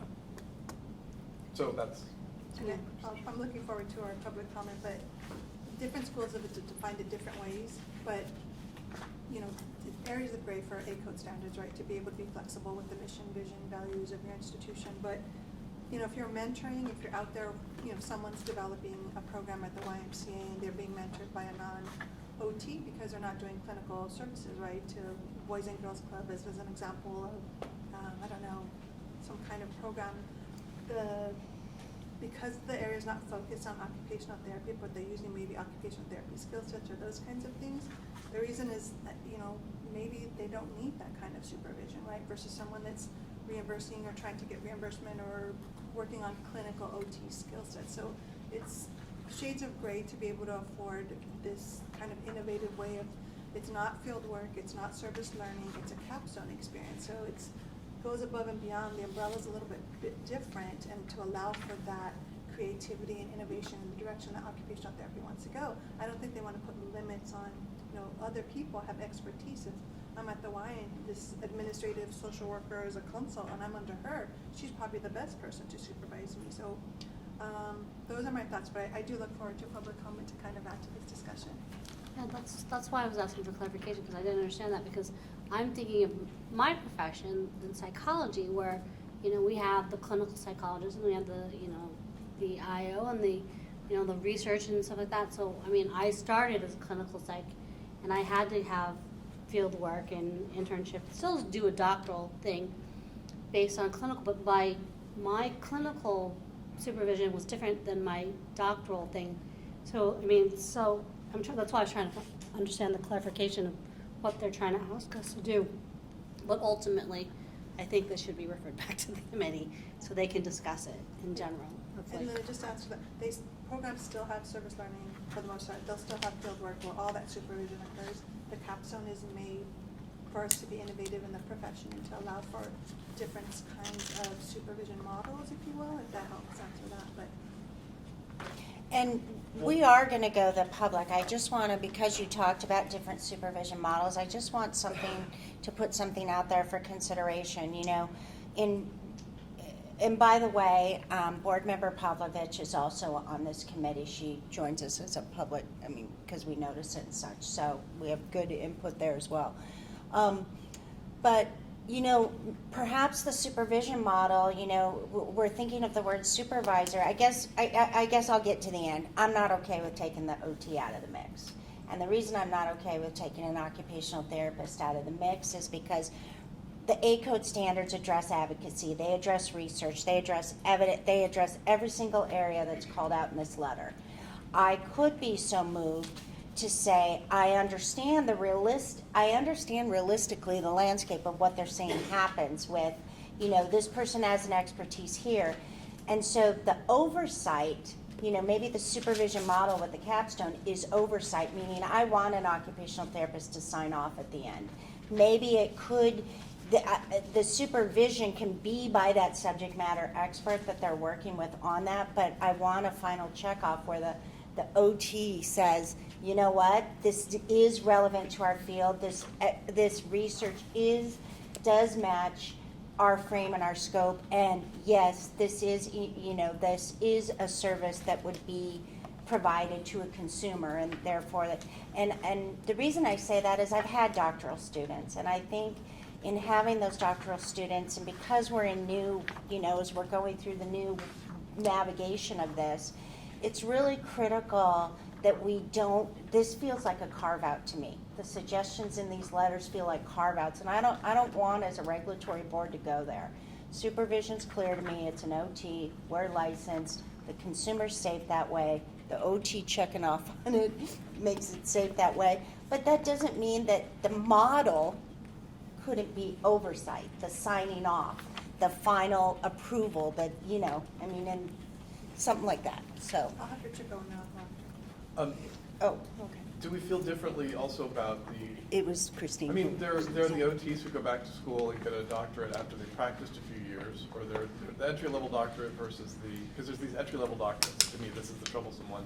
Not so much the person who goes back and is a licensee who then, you know, Because that person, I think, would be okay having, going and doing research and not, and the supervision might be different for that person, and I would be open to a carve-out. I mean, I kind of would be open for a carve-out for that, I would think. But at the entry-level doctorate students who just go straight through, that's where I have that's really the crux of where I'm concerned. And there's more of that. There's proliferation of that type of program now. So, I'm still learning about this, so I have a question. Just from this language and the language I've read, but maybe there's something I'm not understanding. This language I'm reading here, maybe there's something I'm forgetting about the other language I read. This doesn't say that a capstone student shall be supervised by an OT. So this just speaks to how many students how many capstone students an OT can supervise. So it's different than what you were talking about. You don't want to take OT out of the supervision mix, but that's not what this is speaking to. So, because it doesn't have the word shall, or because, what's the flip? So we didn't have language. Let's go through that. We didn't have the language on the capstone. We've gone down that path. So is there language regarding the capstone that an OT must supervise them? No. So But there's language about each, okay, so we can stay open to that as the model. Where I go that I say it must be is because this language was built on the foundation of the previous supervision language, where it has to be an OT. But this, having done disciplinary cases, this language only speaks to the supervisor side. How many students a supervisor is allowed to supervise? It doesn't speak to the student side, like I need an OT supervisor. It's two different things. So do you think that we need to add language like that, or you're proposing don't add language like that? I don't have an opinion on that yet. I'm just saying your comment doesn't seem to speak to this issue. That's a separate issue than what this is talking about. Okay, I actually don't, I hear what you're saying when you break it down like that. I did not see it that way, and I think we could go either way because of how the language was built. But if we want to get, I think what your call out is that if we go down this language, then we're going to have to address that one way or not. Yeah, I agree. That's why I was making that clarification, because to me, it's like comparing apples to oranges. This is the supervisor. We're saying this is the supervisor. And this one, this letter is specifically talking about what kind of students the person can supervise, So I think if we want to address this letter, we need to send it back to committee and talk about, do they want to start spelling out what a student should be and who should be supervising this person, and that would address your concern about that anybody that's in the OT profession or studying the OT should have a supervisor that is an OT or checking off the final thing as an OT. But that's why I was making that clarification, because to me it was two different issues at hand, and that's why. Yeah, and that's why I was confused, because this is saying that the supervisor can only do a certain amount of students. But this letter is saying this is what the students can be under whoever's supervising them. So, yes. So, I also see two different issues. President Miller's thoughts, I mean, I could go in a different direction. If we have that discussion at whatever time when the administrative committee comes back, I think in disagreement, but I'll share a little bit why when I tie it to this one. I think the level of being in education, and Denise, you're in it too, there's so much limitations already on supervision, on how many people, right? We can't find enough fieldwork educators. We know that. We've had a problem. We sent a letter out from the board, right? Even for service learning, there's just not enough people to supervise our students. And so capstone, because it's student-driven and student-initiated, and really someone's kind of overseeing it with OT sometimes, or a site mentor, it allows for more flexibility to have all these different things. So it's one, we don't want to burn out. If the same person is taking a capstone student, a fieldwork student, a service learning student, they're apt to probably drop one, right? Because they're just going to be burnt out.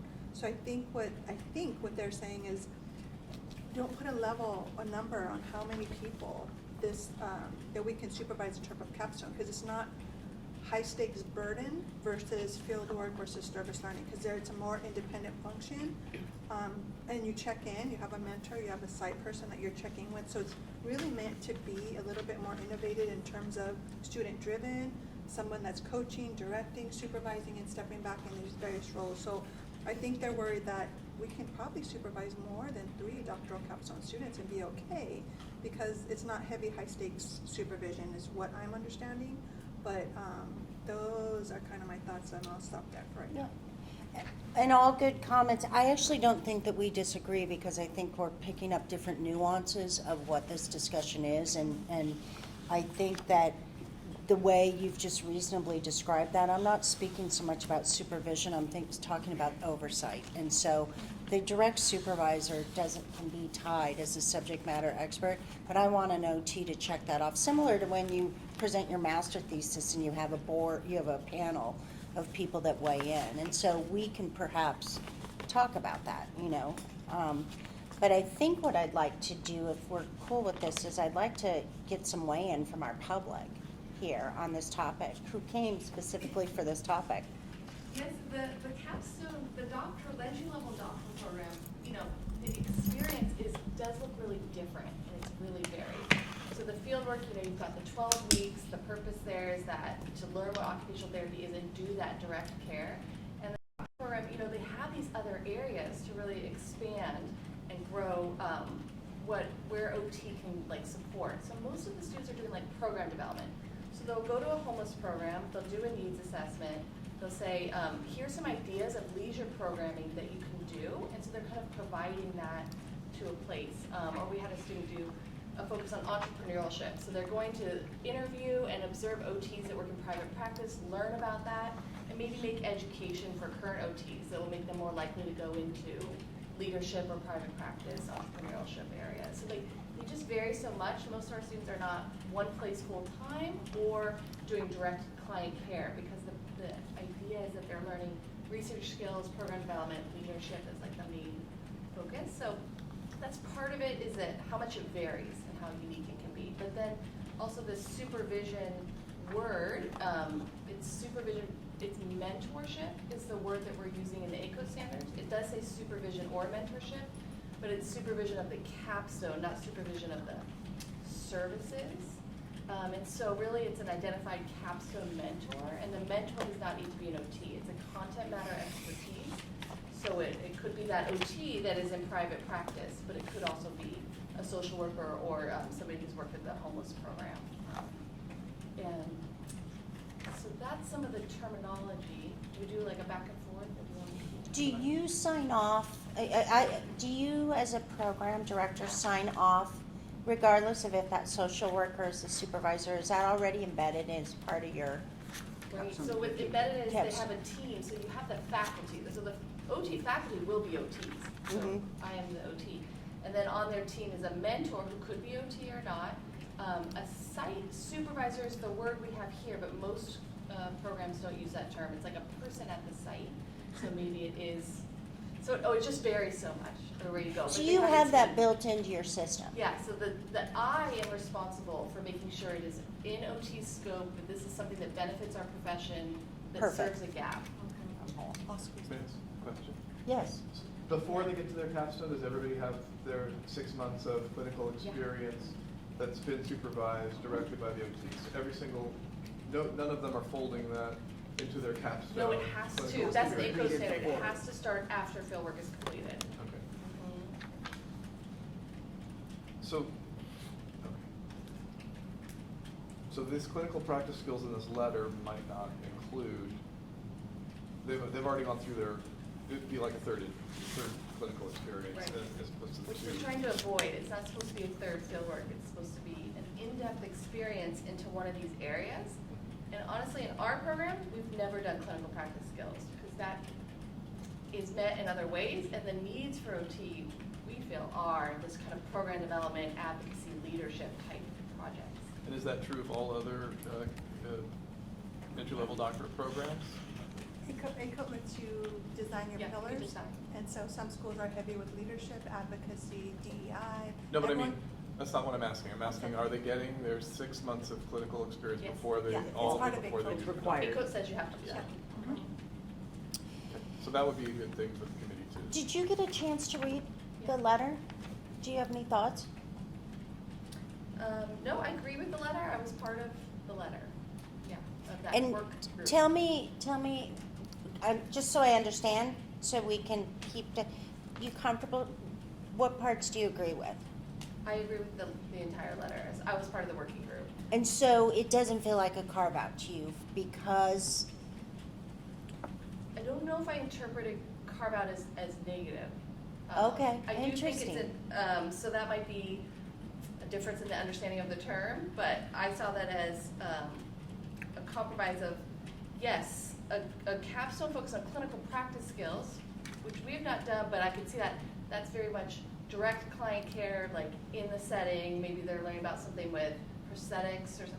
That makes sense to me, but a capstone where I'm learning about leadership and interviewing somebody, like, does that count? Am I their student? So they're not always in a clinical setting or direct patient care. So okay. I did see that the clinical practice skills ones would fall into that. And so if we now, thank you so much, it's very helpful. So now if we go back to our original statement of why we took this up, let's just tie that into what you said. Our original statement for looking at this was because we were looking for, The continuing responsibility for every one of those people, fieldwork students, limited permit holders, OTAs that an OT might supervise, the totality of that and not having some people use good judgment in terms of the numbers. Right. so now knowing that we've had instances of people not using good judgment towards the numbers, now we apply that back again to what's before us with the capstone. So what are your thoughts on that before we, does the risk to the consumer still apply? Do you understand? Now that we know that the capstone experience is different, okay, is there still a risk? Can you speak to that? Board Member Miller, just to clarify, is there a risk to supervising more than 3 doctoral students? Correct. Is that what you meant? Okay. Yeah. I don't see the risk to the consumer when the capstone projects are not clinical practice skills and direct patient care. What is the risk of developing education on leadership for a site? It's not an intervention, so that's why. But for those programs where capstones are completed in a clinical setting, Right. what about those ones? I agree with that. I can Okay. foresee those Okay. situations, yes. Okay. That's the carve out of, we can see that those are really direct patient care. And that they would be, to learn those advanced skills, they would probably be doing interventions and doing occupational therapy. Mm-hmm. So a regulation, it seems that this letter acknowledges that there is a difference between clinical practice skills and other types of focus area capstone projects and non, and that someone would have to make the distinction between those in a regulation. If as regulators, that's a very challenging thing. So I would support sending it back to committee for further analysis. Is a part of your suggestion also that the committee review how, so now we know the nuances and the reality of this, is a part of the suggestion how we would put this into regulatory language? Yeah, I mean, I got the state payment for essential workers, and my colleague who has the exact same job in the next county didn't get it because I was a direct care worker and he wasn't for some reason, and we don't know why. So even the state is having trouble figuring out what's direct clinical work and what's not direct clinical work, and what's the process for distinguishing between that. If we had a violation with somebody who wasn't doing clinical work, then it gets messy. It's really in a regulatory way. So. Okay, I have the wording for it. And I'll just put, I do think it needs to go back to committee for discussion, and the only thing I'll posit is that, CBOT is above and beyond things like advanced practices why we really can't, we're way past the ACODE standards, right? We require much more consumer protection. I'm hoping that's not the case for the doctoral council. I don't, because ACODE has a standard that's great on purpose, right? I'm hoping that the board doesn't decide, and we could talk as a committee, that it's gonna be as stringent as something like that we have for PAMs. I'm just concerned about over-regulating some stuff. I might agree with that, but that's a good discussion for us to have. Well, this is California, though. Why can't we overregulate? We overregulate. So, ACODE stand, I think the comment there, that's a really good comment. Let's make sure when we send it back to committee that we specifically have the language on the ACODE standard so that we're aligned with them and not overregulating and such. Any other input? Yeah, I think Sharon, what you said is the argument for sending it back to committee. Yeah. And not acting on this today. Yeah. Hi, I'm sorry. Hey, Denise? Thank you. Denise Tagade with SAU United Healthcare Workers.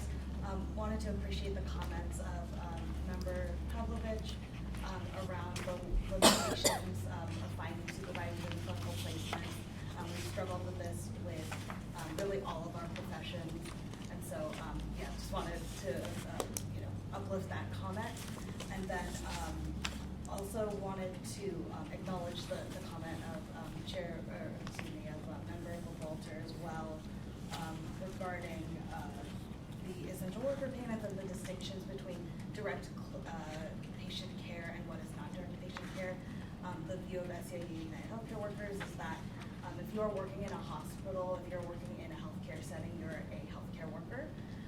Because to that point, you are essential, you are working with patients, you are part of the healthcare team. And so if you were showing up to work during the pandemic, you were exposed to the virus, you were essential. And so, when we're trying to make those distinctions, that is exactly where it gets very complicated. And so definitely want to acknowledge the difficulty of that challenge of how do you distinguish those different types of care, but definitely appreciate the that acknowledgement of how are we addressing the harm to the consumer, and so would just suggest maybe looking at rather than defining rather than looking at scope, maybe looking at settings, maybe looking at different ways to kind of make that distinction. Thank you so much for your input. Board You- member, Go ahead. I was just saying, you need a motion for us to do. Yeah, I do. I just want to ask, can you say your first name again? Susan? Susan, are you participating on the committee? No, I haven't done that. I think I'm trying to remember who, we went through the OT Fieldwork Council, I believe, and then invited also some of the schools with Capstone. So maybe what I can do is send emails to the program director, because I don't always know who the Capstone coordinator is. So at least if I send emails to the program directors with the entry-level Capstone, Yeah. then, or entry-level doctoral programs and not post-professional, Right. then they could get that to the right person. Yeah, And then 'cause that we'd way be you in the could Fieldwork join Council. via WebEx. Yeah. Do you also have an image of your process, like a chart? No. Here's why, as a Sounds like a compliment. capstone project. Well, Yeah, if it- education focused. well, we could do a Visio, but here's why I'm asking, Yeah. really. The way you outlined the team and the way you outlined your process is more clear than we've been clearly informed before, and it would be quite helpful to the committee to hear that process as we really make a reasonable and good decision to protect our consumer, but not, Yeah. overreach, And what's right? so hard is ACO made it, and I think on purpose, very broad and in two interpretation. So every program is doing it differently, based on their curriculum design and like their values and mission. So even when I say a term like site supervisor or mentor, they're all doing it differently. So we don't have faculty mentors, we have experts, but most programs will have faculty mentors. It's like, so everybody's interpreting it differently, but we can come up with kind of a consensus of like, or I can show you how people are doing it differently, but there wouldn't be a visual that would encompass all the programs in California. It would be nice just to even have a sample, like. Yeah, like I can do examples No, of like how a we sample of, interpret it. say, a flow chart for St. I could Augustine, probably Loma do Linda, it. for I could just a probably sample, do but I know that's a hard ask. 'Cause we don't have one either. And that's what's so great is our student projects are so unique too, that even for the students, sometimes we don't have that visual because it's like, well, it It depends. depends. And it goes here. I know, it's so hard. We have a curriculum design. But So, Yeah. thank you so much for both our public comments input. We really appreciate and value that. If you could definitely participate in, on our committee, that would be helpful. Great. Do we need a motion on 15? Let's see what's before us. Yeah, I There's think been we so need a much motion to send discussion. it Let's back, right? see. Let me read it again. So, Possible action. the possible action is to send it back to committee. Who wants to make a motion to send it back to committee, including the public letter? Okay, I move to send back to the committee agenda item number 15, supervision parameters for doctoral capstone students and with the accompanying OTAC letter. I second. We have we had a second over here from Vice Fine. President Marcos, if you don't mind. She can have a second. So we had a motion from Board Member Pavlovich. We have a second from Vice President Beata Marcos. And so do we have any further discussion? Any further public comment? Okay. Richard Buchwalter, Yes. Hector Cabrera, Yes. Sharon Pavlovich, Yes. Christine Witzlesbach, Yes. Secretary Lena Doe, yes. Vice President Beata Marcos, Aye. and President Denise Miller. Yes. Motion carries. We will have a report on that. That'll be on the agenda for August. Okay, we are at 12:05. I am, if I could just, we are going to break for lunch. In terms of announcing to the public, when we come back from lunch, we're going right into closed session. We're deliberating No, on, we have two other items. 20 and 22. Oh, when we come back, thanks for reminding me that we moved those earlier. So when we come back, we're gonna have we're gonna have an update on the compact, and we're going to select our November dates, and then we're gonna immediately go into closed session, and then we'll come out and we'll adjourn for the day. We did move items 8 and we did move items 13 to tomorrow, so if those are items that you're so moved, we hope that you join us. We're going to go ahead and break. I want to know are you able to put up when we'll be back? Because I'm still deciding on that time, so I don't have to announce it right this minute. As I adjourn, you'll be able, okay, perfect. Then we are going to adjourn for lunch, and for our public viewing, you'll be able to see the time we're coming back on camera. Okay, Thank you guys for coming. Thank you. thank you. Welcome. We're coming to you today from the University of St. Augustine, live from San Marcos. We are being recorded, and so should you choose, I am speaking to a public audience of which will go to public comment, but should you choose to speak, just know that you would be on camera, and we would ask you to introduce yourself and things like that. Can we start first with roll so that we have a quorum and Of course. Richard Buchwalter, Here. Hector Cabrera, Present. Sharon Pavlovich, Present. Christine Witzlesbach, here. Secretary Lena Doe, here. Vice President Beata Marcos, Here. and President Denise Miller. here. We have a quorum. Perfect, thank you. So for our next item, we're starting now at 1:50. We have 2 items that are before us, but before we do that, I'd like to go to public comment and open this up to, we have 2 faculty here. Would you like to tell us a little bit about our public audience that's here with us? Introduce yourself, say your name, anything like that. Yeah, I'm Aaron Baltzell. I'm a faculty here at University of St. Augustine. We're with a group of students that are primarily from a few of the classes, mainly second-year students, and we're excited to observe. Part of our class is we talk about legislative process and the different organizations liked occupational therapy, and so this really relates to our class too, so we're excited to be here. It's the learning came to us, so we appreciate that. Hi, everybody. Welcome. I'm Dr. Erin Schmier. I'm the program director here for the OT program, so I just thought I'd pop in and say hi and see what was happening, especially with all of the students that are here, and excited to see them learn the process in action. Thanks. Thank you so much, and thank you so much for hosting our board process here. So, board members, do you want to say anything about yourself or your background or anything? Do we have our audience who, I believe, I'm seeing some heads shaking. They'd like to hear a little bit. So, should we quickly go around and introduce ourselves? Sure, I'm Richard Bookwalter. I'm an occupational therapist for about 25 years. Went to San Jose State. I work at Kaiser in San Francisco. I'm just writing a note to a doctor who's asking if it's something that I had nothing to do with, but anyway. They're still asking anyway, which is good because you want them to. I do custom wheelchair and specialty wheelchair evaluations for people, and I also monitor some nursing home rehab for Kaiser. So I have these 2 jobs at Kaiser. And love occupational therapy. I got a master's. It's my second career, and it's saved my career basically because I wasn't sure what I was doing with myself before I did it. So yeah. Hi, my name is Lena Doe. I am a public member on this board. My background is psychology, so I bring that perspective in there.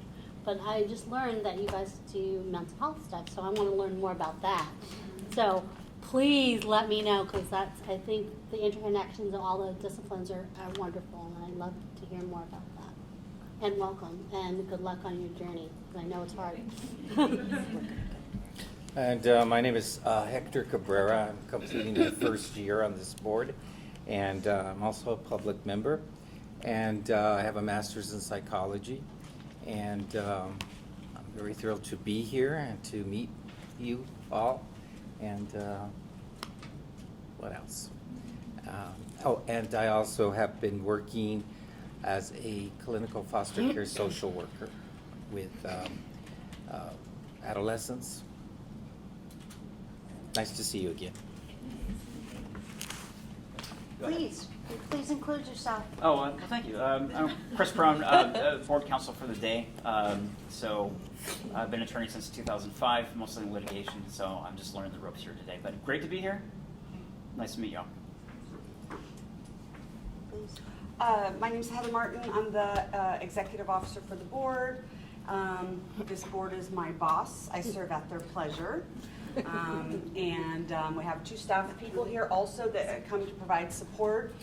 Rachel and Maureen, they're 2 of 15 or 16 staff that basically run our office. I've been with, this is my 4th healthcare board. I've been with this board since '05. And I started working for the state in 1989, and I am not an OT. I'm a state employee. Hi, everybody. My name is Beata Morcos. I am a public member. I've been on this board since 2015, so just reappointed by Governor Newsom. My background is I have a small woman-owned business in the city of Los Angeles, which is a transportation and water infrastructure company. We work on different projects from Metro and local projects within the city of Los Angeles and Southern California in general. Hi guys, I'm Dr. Shara Pavlovich. I'm an assistant assistant. I'm applying for associate professorship at Loma Linda University. Areas are leadership and advocacy, yay, justice, current trends over at the school. Been part of the board since 2013, 2014? Yeah, for a while 13. now. 2013? So we have the same board time, We right? have the same appointment time. Yeah, so really glad to be here. Glad that you're part of the process. It's lovely to see all these future OTs in the room. I'm Dr. Christine Whitlisbach. I've been on this board for 2 weeks. This is my first board meeting. I am an occupational therapist at Eisenhower Medical Center in Rancho Mirage, which is near Palm Springs. I also do some work at Desert Regional Medical Center. So if you have ever had Galen Moore as your teacher, I work with him, and he used to work at Eisenhower. So he's in Indiana right now going to the races. I talked to him last night to see if he would be here today. Anyway, I'm a hand therapist, if I didn't mention that. I do some teaching at Loma Linda in the area of hand therapy, also at West Coast University. I've actually taught here a long time ago when the school first opened, hand therapy. And yeah, I guess that's all. I'm just very excited to be here and to learn more about what the board's been working on, and I'm glad that you guys are here to witness it as well. And if I may add, Dr. Witzlisbach has a lot of board experience. It might be interesting just to tell them about being on behavioral health. Okay. That might be an interesting share. Okay, so prior to this, prior to COVID, I spent 10 years on the Board of Behavioral Sciences as a public member, just like our public members here. I'm not a licensed mental health therapist, but I was appointed. It's a political appointment to the Board of Behavioral Sciences, and I learned all about licensed clinical social workers and marriage and family therapists and those professions. And I actually chaired that board for several years, and we worked on licensing and regulation for that board as well. So that was interesting. Is that kind of what you? And prior to that? And prior to that, I was on this board before. When we first got licensed in what year was it? 2003. So yeah, 3-4. So that's how Started old I three. am. Really super old. About 10 years on this board before. So I'm happy to be back. She's kind of a bigwig. She's been humble about it, but she's kind of a bigwig. So. Anyway, thank you for welcoming me. Thank you. And I'm Denise Miller. I've been on this board since 2013. I'm from Los Angeles. I currently work for a health plan, which has been something that I've really worked my career towards. I do have an MBA. I started my career in hospital clinical work. I opened clinics. I had 65 OTs and PTs, both adult and pediatric. From there, I moved on to leadership at the hospital, really working and understanding our physician population and helping to get patients redirected to them.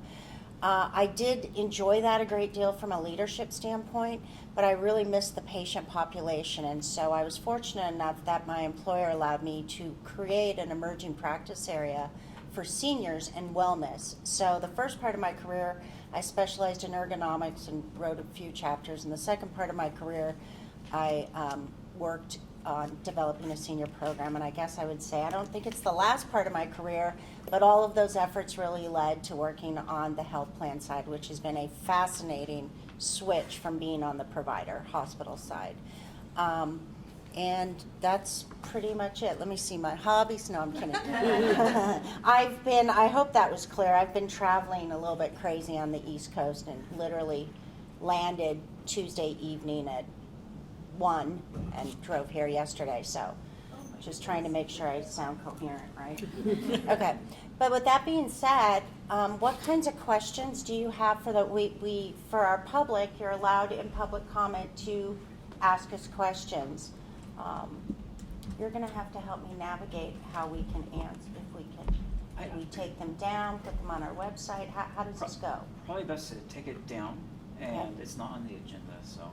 So an interesting aspect of the regulatory process, and we'll share that a little bit with you, is that all of our meetings have to be noticed, and all of our meetings we're required to follow what is called the Bagley-Keene. Do you want to Sounds great to me. Do you want to say Open Meetings Act, and that's part of the notification, so that we're also being recorded, and so that we have a very specific process and order that we have to follow with our public for items that are not on the agenda, which means they weren't noticed.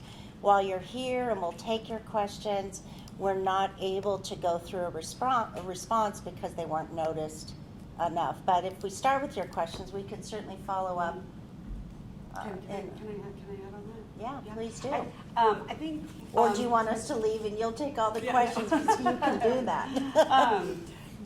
So this board, they make decisions, like their primary role is to, protect the public. That's the lens they view everything from. And The thing about the notice is that, and I believe there's materials back there, I hope some of you grabbed them, but this notice is not just a 10-day notice so that the public knows that the board is going to meet.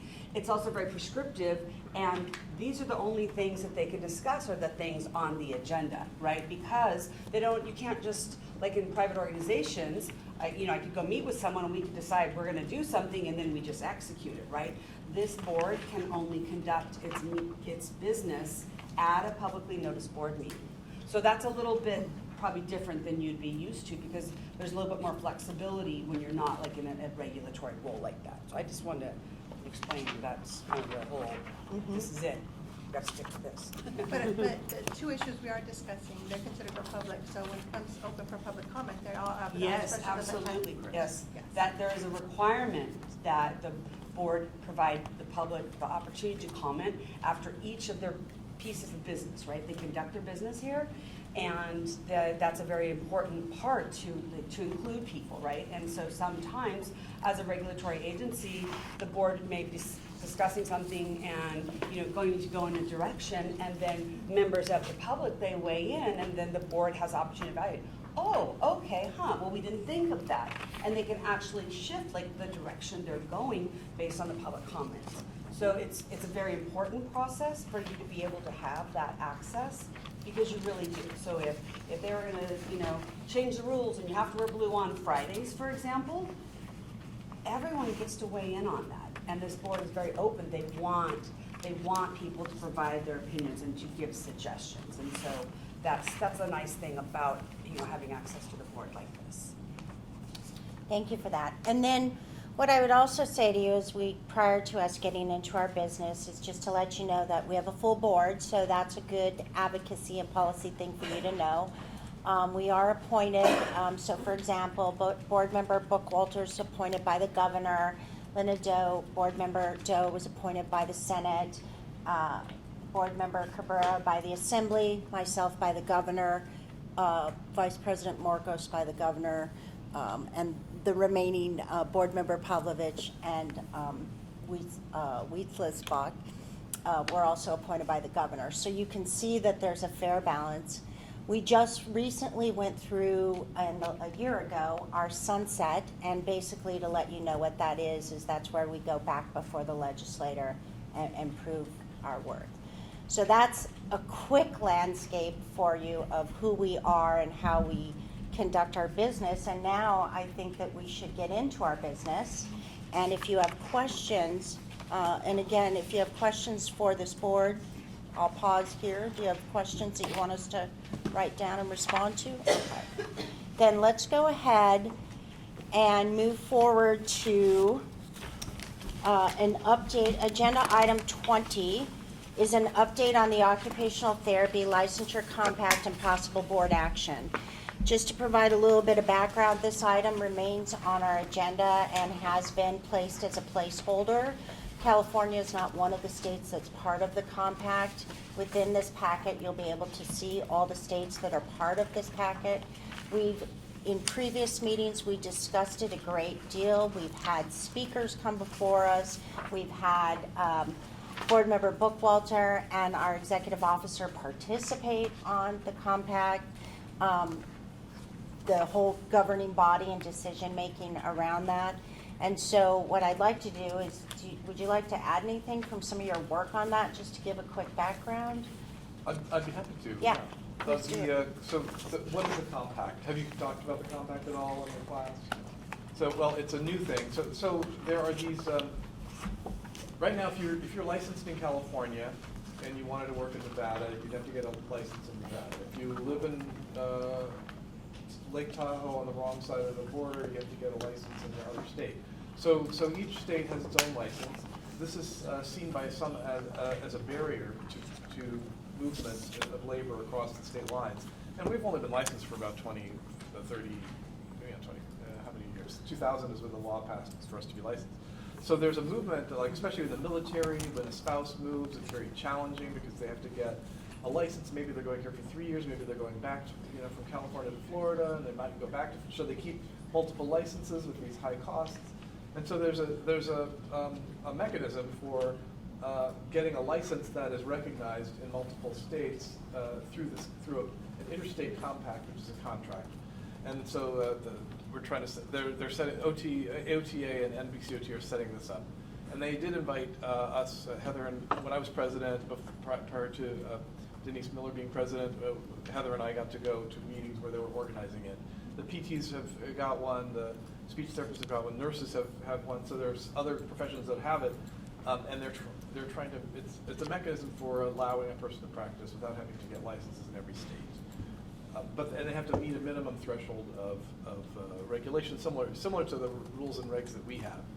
So California doesn't have any compacts. In this area, there are tribal gaming compacts and things like that, which are, and some interstate commerce compacts that are different, completely different from these licensing boards.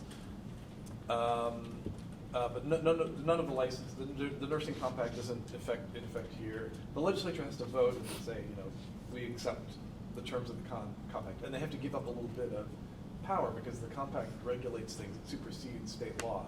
So that's one of the reasons we think that the law hasn't passed in California, because we have very robust laws about in the licensing space. However, there is an OT compact. California's not part of it yet. It's just gaining steam. They had to get 10 states on board, and they got that. And they're in our packet. The progress of the laws in each state has to pass a law to adopt the compact, and that will allow the OTs in that state to join the compact. So And they can only go to the other compact states. They can't come here if we don't have the contract. Member states. The member states. Richard, is this the additional list? Because prior to this, there were 20 There are something, more. or this is another Yes, 10? this is only the ones that have legislation introduced this year. Okay. But if I may just add to that, what's interesting is where the website used to clearly say 22 as of this date. I know because it was one of my quiz questions for my students at Stanbridge. So one of the exam questions, their website is no longer clear about the exact date and the exact number. And AOTA is not either. So I'm still trying to figure out if it's more than 22, but there's a lot. The other thing that I might just add is, as part of California, one of the things that's before this board and that we deliberate on is, that's why we've gone very deep into this topic and process. But there are no other boards, as indicated and reported, that have gone with the compact. Now, interestingly enough, because the public can come before us and give us their feedback, we have received feedback from the public that, that regardless of what the DCA line is on this, that we could, advocate and act for this. And so that is something that this board could look at should we choose to do that. It's a little bit tough in California. We're a highly regulated state, so it's, but, at least it's there and we heard our public is really my message to you. Do you want to add anything? Anybody who's been, all of us you've all now been here for many of these conversations, and I know you know a lot about the compact. No? I don't, but I've been studying up. So are we still as a board, are we still in a neutral zone? Are we bringing it up for discussion? Are we waiting for DCA to have other compact? We keep coming back and revisiting, so what are we? Well, it stays as a placeholder because of any changes. It's just a matter, today we're speaking longer about it because of our public, but in the future, we would keep it as a placeholder, and if there were no changes, we would certainly just move forward. Do you have any updates from DCA on this? I know you had. I do not. No further discussion? Okay, so there's where we are today. No motion, no moves, just. But, No, I mean, but no yeah, the action to be board can- taken. It's an update. Yeah, the board could. Does the board want to take an action at this time? Just nothing. Do you want to go rogue? Like our public members. Do you want to take that for their feedback? Okay. That would not, that aside, we'll stay the course. We'll stay with our discussions. We'll stay where we've been consistent. Okay. No action. Let's move on. Any public comment? Yeah. Okay, moving on, do we have any comments from our public? Any thoughts? It'd be great if you did. Do you have any input, even if it's an opinion? Do you like the idea of a compact? Having one license in California, being able to work in other states with one license? Maybe you could write a letter to the board.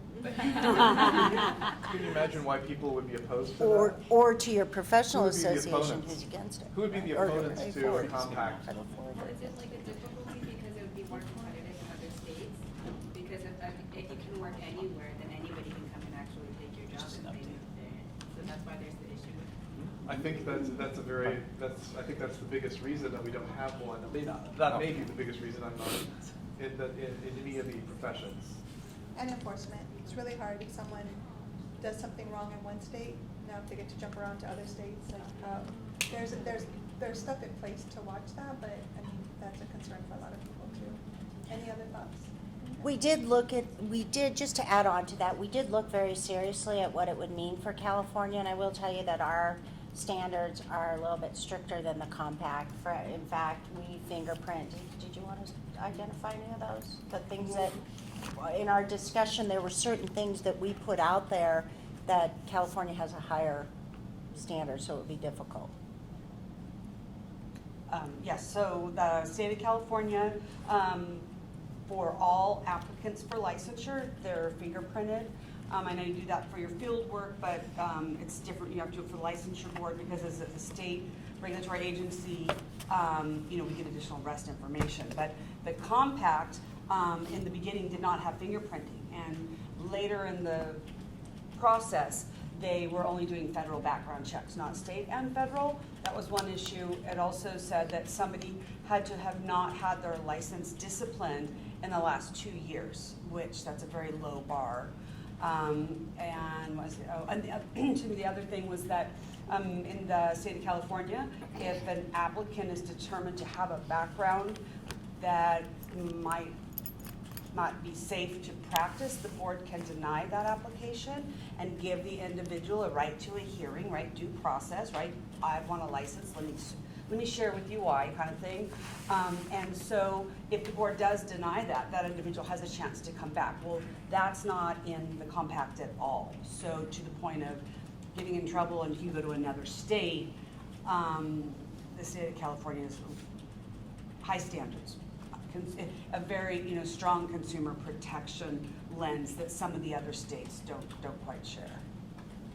So are you saying that, I just want to make sure I understand, so that maybe someone who couldn't get a license in California, if we were a part of the compact, could get their license in another state, but then come work in California? Correct, yes.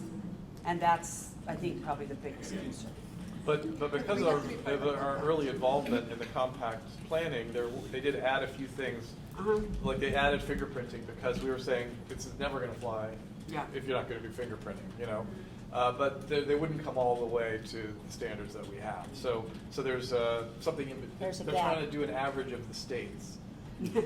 And probably the ones that are joining the compact are willing to say that's good enough. And just to clarify, you can only work in states that are part of the compact. That's right. The governance is set up, though. They do have a governing structure. If you go to their website, you'd be able to read about it. They actually have a chair and such, and they have a committee that comes from the different states. They've presented to our board before. The chairperson recently presented. But they're set up in relation to discipline. They're actually set up, if you were to offend in California, you would still come before this board. We would have the final, that's saying if we were a part of the compact, but it's the actual state that takes place is where you would come before, and so or where you're licensed, actually, where you're licensed, and so, and then there would be some there's a disciplinary faction within this whole compact, so it's interesting. Any other questions, thoughts? Has it been considered to make the standards the same in every state? Or is it does it go back to the same thing where it's still gonna defeat the purpose or make it more competitive? Why aren't the standards the same in all states for the boards? It's law. It involves changing the law. Okay. It's the same as why aren't all the school districts in exactly the same structure in California? I mean, they all have, people want local control, and Good question. Any other there was a questions? hand raised. There was another hand raised. And I'll cover this more later. Was there another question? No, okay. All right. So, seeing that there's no action to be taken here, moving forward, our next item that we're moving up is the selection of the November 2023 board meeting. So again, just to put the background out on this, we actually select our meetings at the November prior to coming into this. We have selected them. We do have an attorney, although we're very fortunate to have Christopher here. The attorney assigned to our board is Helen. Helen's also assigned to another board, and that board is bigger, and they have they chose almost 3 out of the 4 exact meeting dates. We chose ours first. They're a bigger board. Get it? So luckily, they send in great people, but we have to look at the November date. That's what's before us, just to give you the background. It's a big, intense topic, isn't it? But we have to look at the November dates again, because we would like our attorney, there is a conflict again with this other board. We would like the attorney who's been working with us to be able to be here. So that's what's going on. So the dates before us to this board, and we can add in more dates. It's really whatever's the will of the board. But originally, we had 11, 8, was it 8, 9? 16 and 17. 16 and 17. What's before us is 11, 2, 3, or 11, 30, and 12, 1. And remember, OTAC conference moved from October to November this year. There's, it's First year ever. the 9th. When is it? The 9th and 12th. 10th of November. Yeah, so that's Which is also- great, because that's your birthday. And So we either do it early, so you know, we Or won't later. choose those dates. Thank you. Yeah. So Any is- thoughts? Is there any reason that we Second- need to do it earlier than later? Because November is when we choose our next date. So is there any reason that we would need to do it earlier so that we have the dates set We for the could following choose the year? dates in August.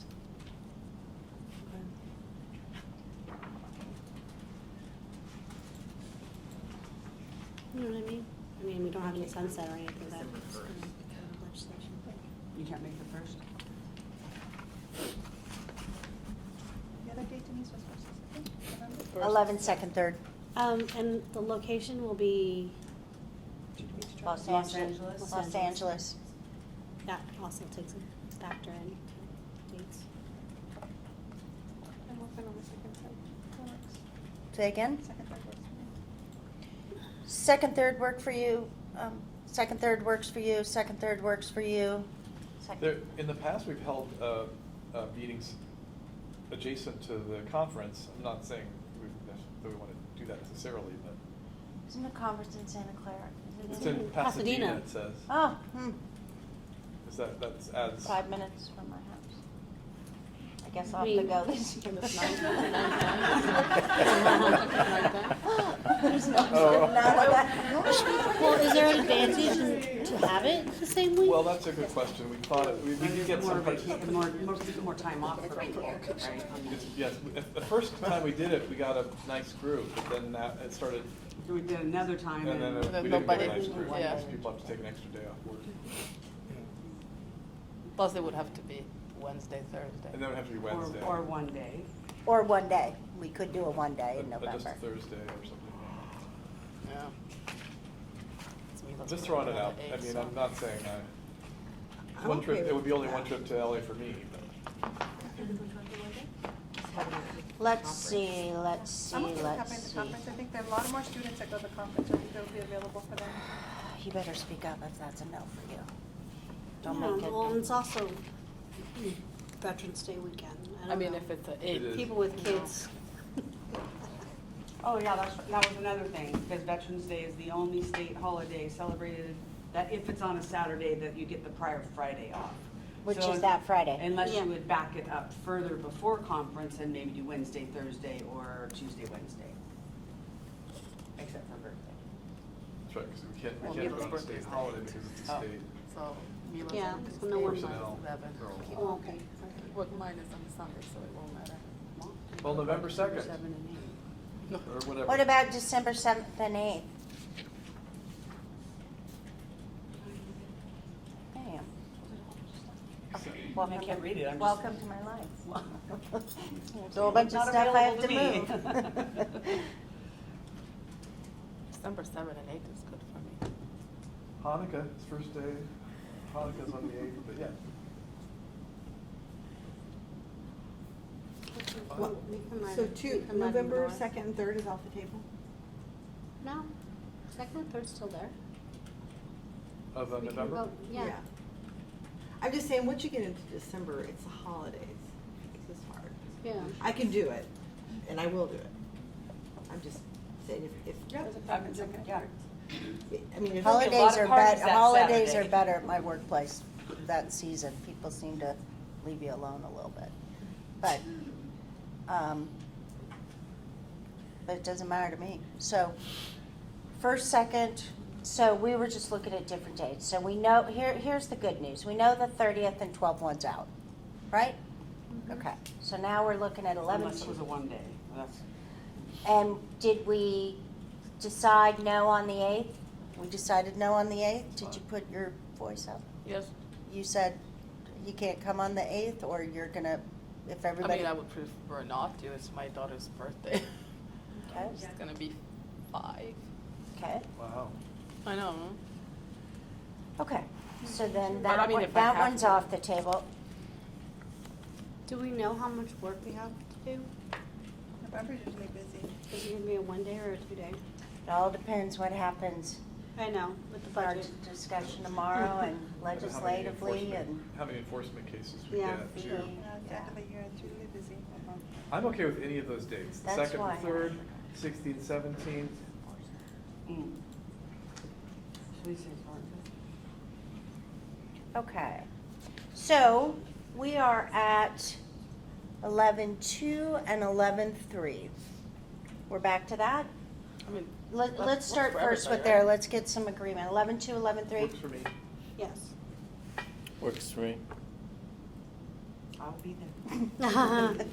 Does that work for you? Yes. Work for you? Work for you? Okay. And we prefer that more than we prefer 12, what was the other date you gave? 12, 7, 8? 8, yeah. Okay. Okay, so then, who wants to make a motion? Who wants to make a motion? I move Dr. that- Woods, let's have you Sure. make a motion on record in your, All right, then, I move that we move the November board meeting from November 16, 17 to November 2, 3. we need a second. I'll second. Okay, so we had a motion by Board Member Witzlisbach, we had the second by Vice President Morcos. And do we have any board discussion? Okay, any discussion from our public? You think those dates are good? Okay, all right. All right, then, do you want to take a roll? Do we need to take a roll? Do you want to take a roll? Yeah. Richard Burkhalter, Yes. Hector Cabrera, Yes. Sharon Palovich, Yes. Christine Witzelsbach, Yes. Secretary Leonardo, yes. Vice President Biara Lamokos, Yes. and President Denise Miller. Yes. If the motion carries. Do you want to explain to them about the closed session? You want to give me a second? No. All right. So here's what's going to happen next. We, as you know, part of our role, aside from regulatory language, is discipline. And we have our disciplinary guidelines over here. We do have cases come before us, and we deliberate on those in closed session. Some of the outcomes of that could be based on what's been put before us. It could be if their license is, the worst case scenario is to be revoked. It could be suspended. There's a whole number of things we deliberate on, and it's very, very specific. It's not a subjective process. The disciplinary guidelines outline exactly what's before us. Sometimes there'll be cases that everybody has their due diligence and right. They'll go forward and they'll have a hearing. That can be outside of the board. We'll have administrative law judges who will make decisions and they come back before us. Sometimes we have the administrative law judge and we have a hearing right here. So there's a whole number of things within the board that we have to do from a disciplinary standpoint. And that's what we're going to do. We're going to go into closed session, which means certain staff will be leaving and there'll be no recording. And you'll be leaving. And then when we come out of closed session, we have to open again and announce to the public that we're back in, and then we'll be closing, but that'll be a minute long. If you're available tomorrow, we have some really, really interesting topics. I'll just cue you up that we have some legislation before us and some new developments. As you know, the athletic trainers were trying to come under our board. And we have some new developments around that. There was hearings and they were moved onto a different one, and there's things that are coming back. So I'll just cue it up that way and say it is on the agenda, so of course I could make those comments. And if you want to come back tomorrow, we would welcome that, or any other classes you want to bring forth. Okay, with that said, we're going into closed session. Why don't we we'll wait till everybody leaves, and then we will start up soon after. Thanks, you guys. Thank you. Thanks so much. Good luck.